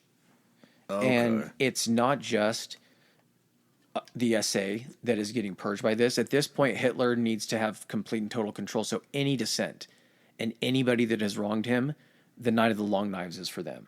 Yeah. So they storm Papin's office, and he's not there. His press secretary is, so they pull him into a room and shoot him in the back 10 times. Kurt von Schleicher, he's the guy that kind of stole the chancellorship that first time away from Hitler. He ends up getting killed in his home by some Gestapo guys, and his wife comes out after they shoot him and they kill her too. Yep. Yeah, she didn't make it out alive. Strasser gets arrested and thrown into jail, into Gestapo jail, and then they fire at him with a machine gun through the bars. He's trying to dodge it, and finally they open the cell and finish him off. Ritter von Kahr, remember the guy during the beer hall putsch that told Hitler he was going to be on his side and then left and got the police involved? Yeah, he paid for that. They end up killing him, like take him out to the swamp and kill him with a pickaxe. And even the guy who helped Hitler write Mein Kampf, they kill him. Because he was the one that was aware of the truth of certain things and everything. And so they end up getting rid of him as well. So this isn't just the people that I'm talking about that get killed. This is just kind of like showing you how wide spanning it is. It's not just people within the SA or within his own organization. Anybody that has ever crossed him is going to fucking get it this night. It was officially reported 85 people died. Later estimates, and going back and looking at it, it looks like about 1,000 people had died. And that was members of the SA that they had rounded up, that they were killing if they weren't sending them off to these work camps. They were literally like, they had made a call for people to report back to like SA headquarters. And as they were showing up, they were just being like, nope, follow us. And then they would have these buses full of guys take them to Gestapo headquarters and line them up against a wall and shoot them. Yeah, just a real bad deal. He put some real torture on Rom. Rom was in a prison cell, and he had 2 Gestapo guards go in. They dropped him off a Luger, and they dropped him off 1 bullet. And they said, if you have any bravery, you will do what the Fuhrer wants you to do. They walk out of the cell, no shot, no shot, no shot. Walk back into the cell. He says he's not going to kill himself, and they kill him. Mm-hmm. Just, they put that little bit of extra mind torture in there, almost like they didn't want to do it because they didn't want to have to report to Hitler that it was that way. Almost like it was Rom's last test of loyalty or some shit. Yeah. But in the end, it was going to kill him. So yeah, but Hitler would have felt a lot better. I'm guessing would have been like his loyalty was always to me, like, and everything. But the fact it was like a last insult to fucking Hitler. Yeah, but it really was just him cleaning up every sort of issue that could challenge his power, and he gets the ultimate cleanup. August 2nd, 1934. What happened in September though? What was the Ship Act? Ship Act? Yeah, the Nazi Party enacts the Nuremberg laws. Oh, that's, we'll get to that right after, because this is 34, that's 35. Oh, okay. I just put it in the wrong spot. So, 1934, excuse me, Hindenburg dies. And when Hindenburg dies, Hitler had put it in writing and had Hindenburg sign it at some point that as Hindenburg dies, the presidential position is dissolved. And it's something he paints it. He paints it as a way that no one will ever compare. Yeah. And sends him off, and like he's going to receive he gets a funeral service like one of like the Kaisers, and he sends him off. He's like, no one can ever fill von Hindenburg's shoes. He's like, and so because of that, it'll just be the Chancellor. No one will be president again. It'll just be the Chancellor. Yeah, and ultimately when he does that, he takes over all of the military power, all of the military fight. We have, as you were just talking about, September 15th, 1935, he enacts 2 separate laws, and these laws were called the Nuremberg laws. One of them was called the Reich Citizenship Act. That one, both of these are pertaining to Jewish people. Come on. The citizenship law was the Nazi Party had always promised that if they came to power, only racially pure Germans would be allowed to hold German citizenship. The Reich citizenship law made this a reality. The law defined a citizen as a person who is of German or related blood. This meant that Jews, defined as a separate race, could not be full citizens of Germany, and they had no political rights. So they used citizenship through genealogy, basically, to disqualify any Jewish people from having any sort of political power to be able to vote or do anything else. To be able to actually enact change. We've taken away so much from you already, but now here's the last vestige of any choice you have in something. Yeah, and these are coming just straight from the Holocaust Encyclopedia. Our second one is going to be the Law of Protection of German Blood and Honor.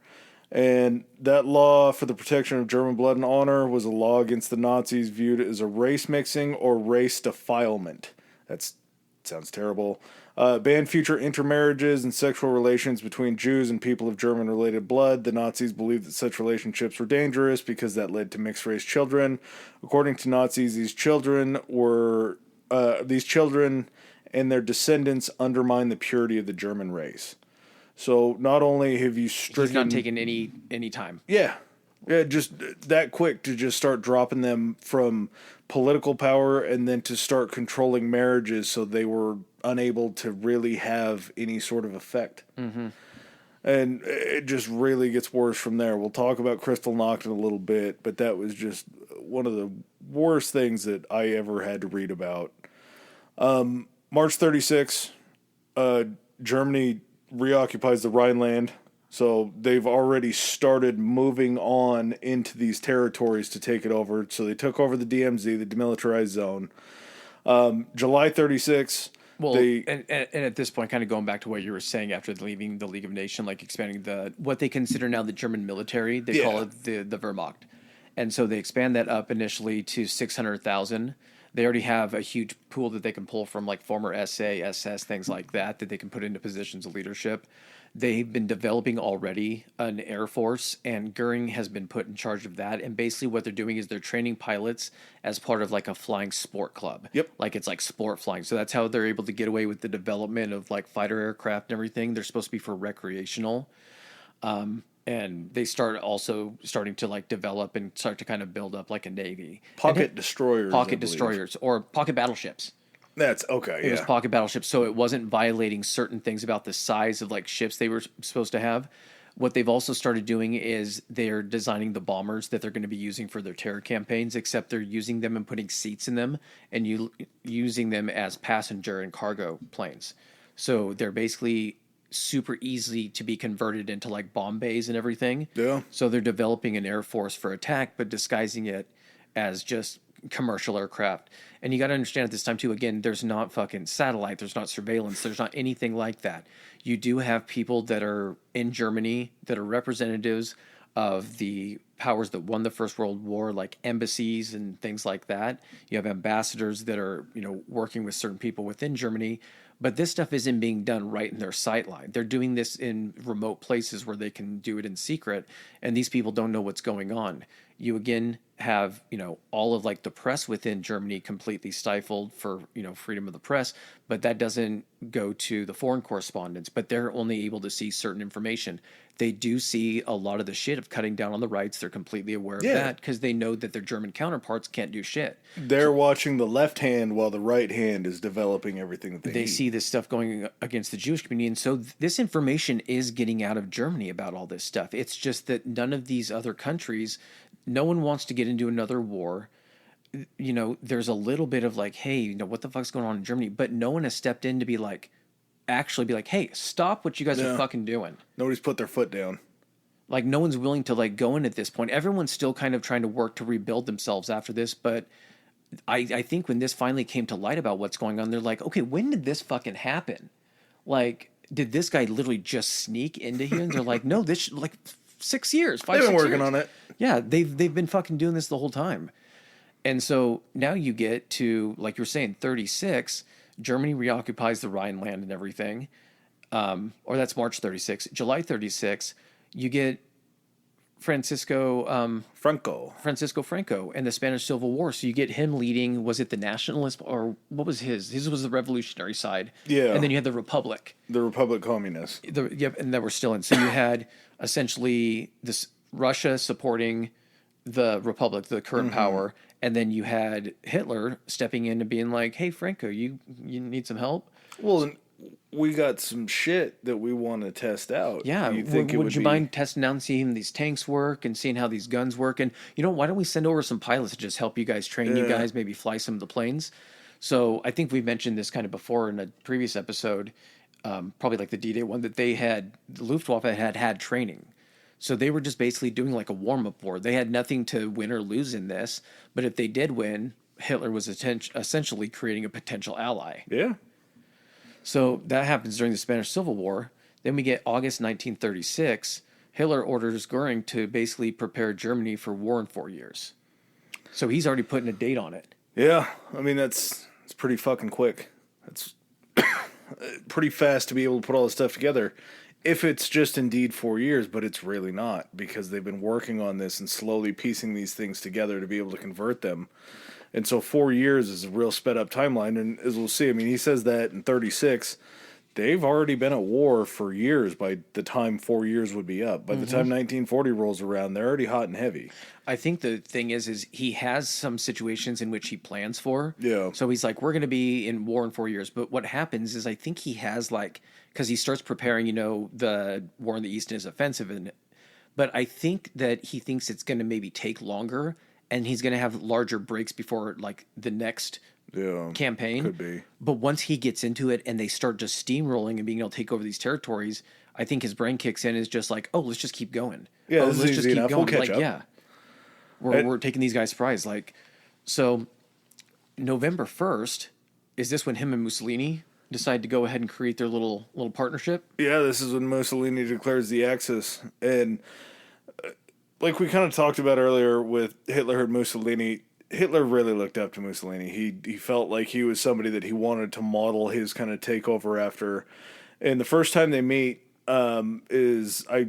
we believe maybe the first time that he had actually left the country and went down to Italy. He meets Mussolini down there.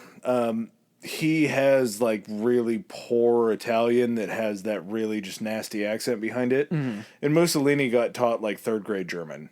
So these two can't communicate whatsoever, really, and it's just kind of Hitler yelling at Mussolini and Mussolini trying to figure out like what words he can use in German to try to impress this guy.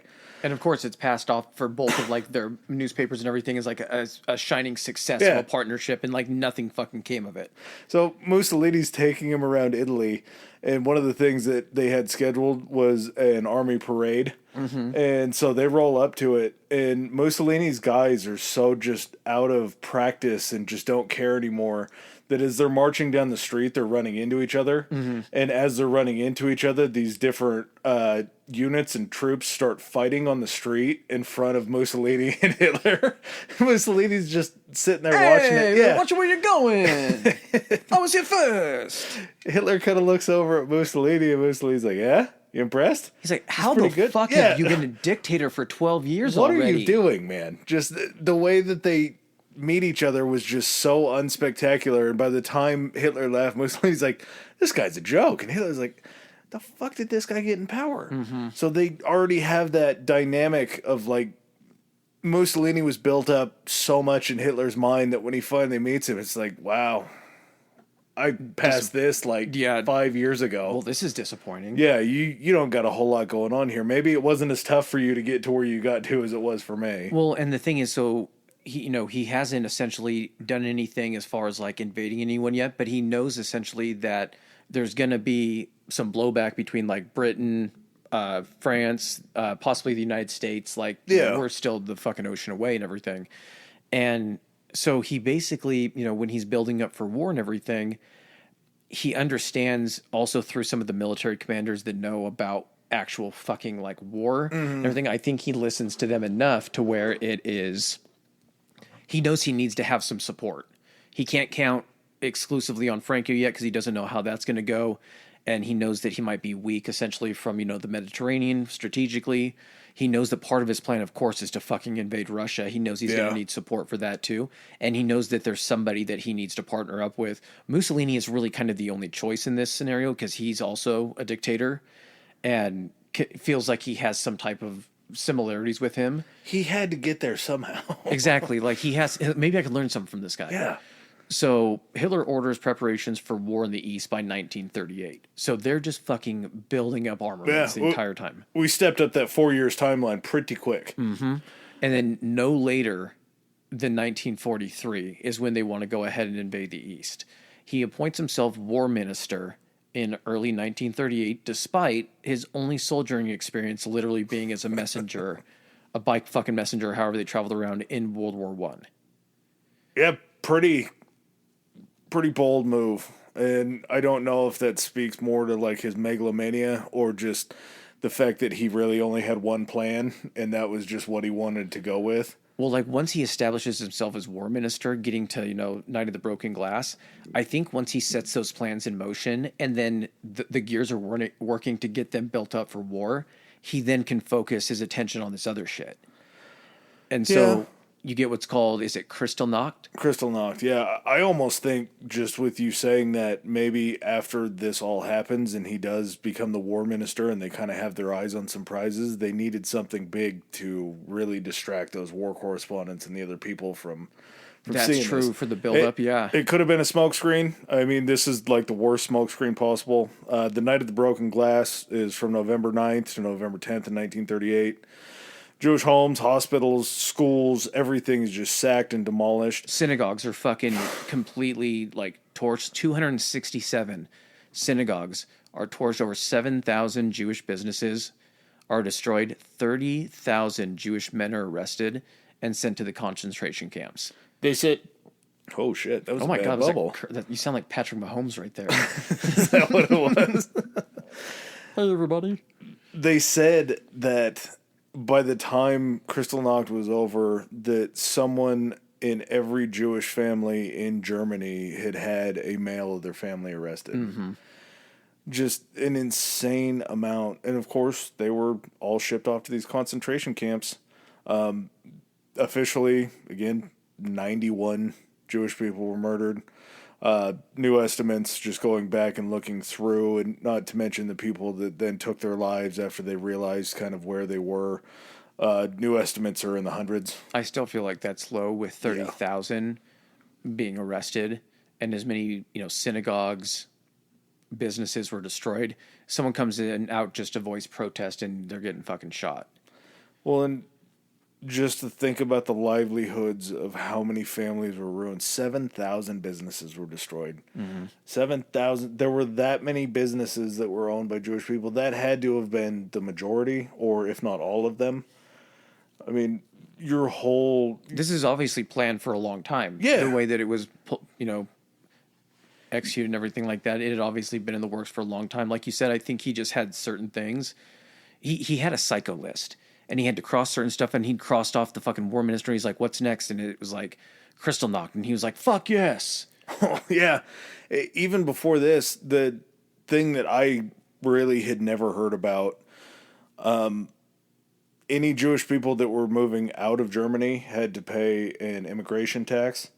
And that immigration tax would be on basically any asset that they had, and it was an extremely high tax that just made it almost impossible for a family to move out of the country. With anything maybe but traveling with the clothes on their back. Exactly. Yeah. So just that, get out, we don't want you here. Well, if you're going to leave, we're going to take all your shit before you leave to make it impossible to want to leave. So these people were just in a no-win situation. And when Kristallnacht kicks off and it happens, it's just like the last straw, really, of a major list of shit that was done to them. And it's just the beginning. This is literally just the beginning, essentially, of the rounding up. Like, the other stuff has been, like, light and basically just, like, public persecution, things like that. This is literally now, like, your freedom is being taken away from you. Your life is being taken away from you. And this doesn't stop. This kind of thing doesn't stop, not just in Germany, but any of the countries that they're going to go ahead and occupy and take over. This is going to be, it's going to repeat itself. The version of it is going to occur in all of those different countries. They realize as they're gearing up for war, hey, Hitler knows that at some point he's going to be going against Russia. That's where he's going to be expanding to. So what's on the other side of Russia? Well, why don't we go ahead and make an alliance with Japan? So they go ahead and get that started in 1938 with the intention, it's kind of twofold for Hitler. One, he understands that at a certain point, once this war kicks off, the United States is going to come in. But if he can somehow distract them and give them something else to do, they have to then split their resources and split their forces. He sees Japan as an opportunity to go ahead and occupy the United States in the Pacific theater. On the other side, too, he sees as an opportunity because Japan is essentially close to where they can get into Russia through either, China, the Koreas, that kind of area. They've already had these conflicts with Russia before. Exactly, and they had won. It was he passed it off because here's the thing. This guy's preaching pure German Aryan blood, all that kind of shit, and now he's talked so much shit about like the subhumans that are not Germans. Now he's doing this with Japan, and he's like, no, the Japanese are just like the German people, like a strong storied history and like a nationalistic sense of pride, and they've never lost a war in like 3,000 years. Their empire's never lost. So he's using this basically to say, well, I can at least pull some shit from Russia when they invade that way, and then, it'll be easy for me to take over my territory in Russia. So he's just using these as pawns. Yeah. He has no intention of, if they want to keep a piece of land over there that's not going to bother him, maybe he'll have to do that later, but he understands that these are just tools for him to use. Well, and this makes Mussolini so jealous. Mm-hmm. Mussolini is not a real big fan. He used to be the belle of the ball, and now there's this fancy new toy. Yeah, it sort of turns him off to the point where he doesn't sign into the alliance with Japan for a ways after that. I don't know if it's bitterness. Yeah, like you say, maybe he's not the new kid on the block anymore, so he's kind of taken some umbrage with that. But it's such all these steps are so predetermined, like you said, pointing all that stuff out with just how strategically important Japan was. Finding other places to have kind of those same feelings, that nationalism and all that kind of stuff. I don't think they were they didn't have a dictator, but they kind of had enough in common to where the Japanese were like, yeah, we can do it. The Japanese had the emperor. Yeah, is that a dictator? Oh, he's the god. Okay, so yeah. He's literally their god. Remember we were talking about during Korea, how the reason that, like, Douglas, when he, took the picture of them, he wanted to portray him as a man. That's right. But he was literally, they couldn't take him out. He was their figurehead and god. That's why they had to leave him in. So, yeah, Hitler had to look at that and be like, oh, I want to be that guy.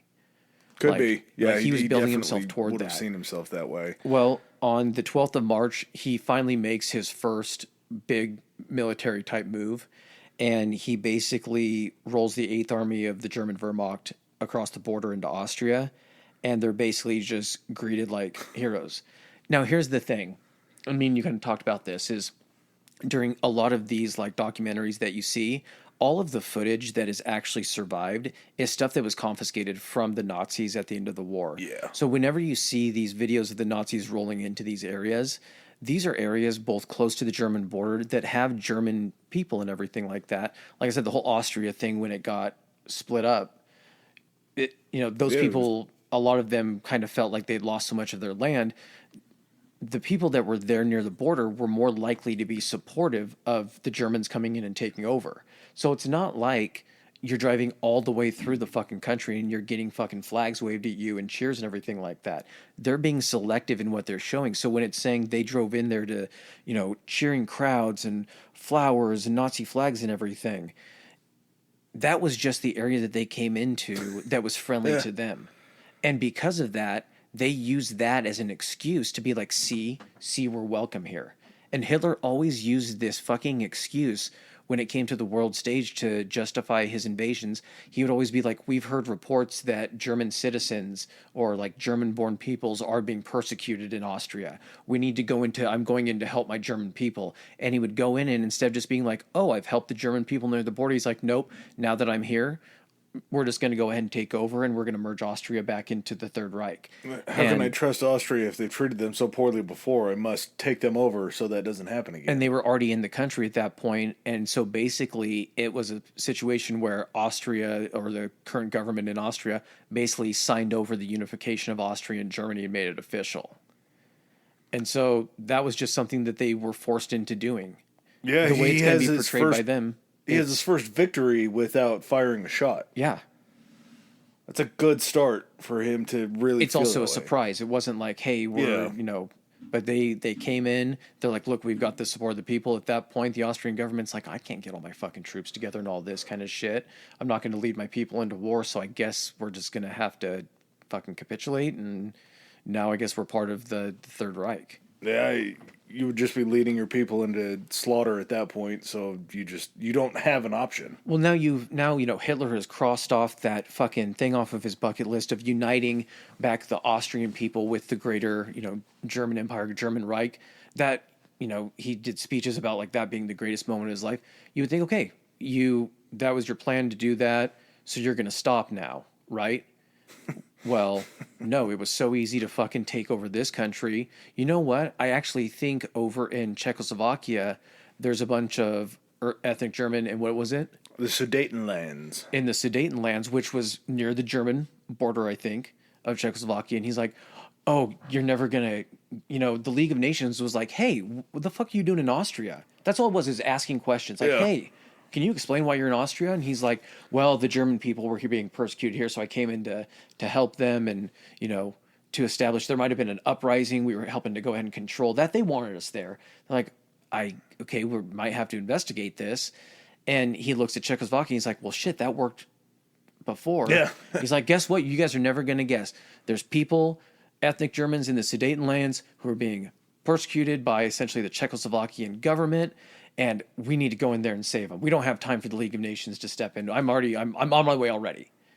And so he has his eyes on Czechoslovakia, which at this point, there's no excuse for that. He's just looking for these pockets of German people as an excuse. It's like, why was it never be like, hey, if you want them to live there, go fucking help them move there. Yeah. If you want them, you don't just get the land that they're fucking on. This was the land that was taken from you for losing the last war. You can give these people German citizenship and just move them into your country. Mm-hmm. You don't have to take over where they are. You can just take them back if you think they're being persecuted. But ultimately, that's just not the plan. That's not... Hitler's radar wasn't just Austria, and it's not just Czechoslovakia. And now he turns his eyes to that place he signed the non-aggression pact with. The place that I think he's had his eye on the most part for the entire time. And this is going to be essentially, this move is going to finally fucking be the move too many. Yeah. That is going to actually officially lead us into World War II. Yeah. And for all of you that have stuck with us, not only into World War II, but into next week's episode. Hell yeah. All right, guys. Well, we will see you next week. And thanks for listening. Peace. Oh, by the way, before we end, read, rate, review, subscribe, do all that good stuff. 5 stars. We love it, guys. Keep sending your suggestions in. Hope you like the episodes. Peace. All right, ladies and gentlemen, thanks for joining us for another episode. If you like what you heard, hit that subscribe and like button. Follow us. If you didn't like what you heard, still hit that anyway, because we'll probably cover something in the future that you do like. Please follow us on our social media. Adam, hit him with it. Our Instagram is historically high pod, historically high pod, and we are on Twitter at historically high. That's historically HI. All right. And if you guys want to send in any feedback, suggestions, hit us up on those two, or you can even do it on Gmail. It's historicallyhighpodcast@gmail.com. Thanks again. Peace.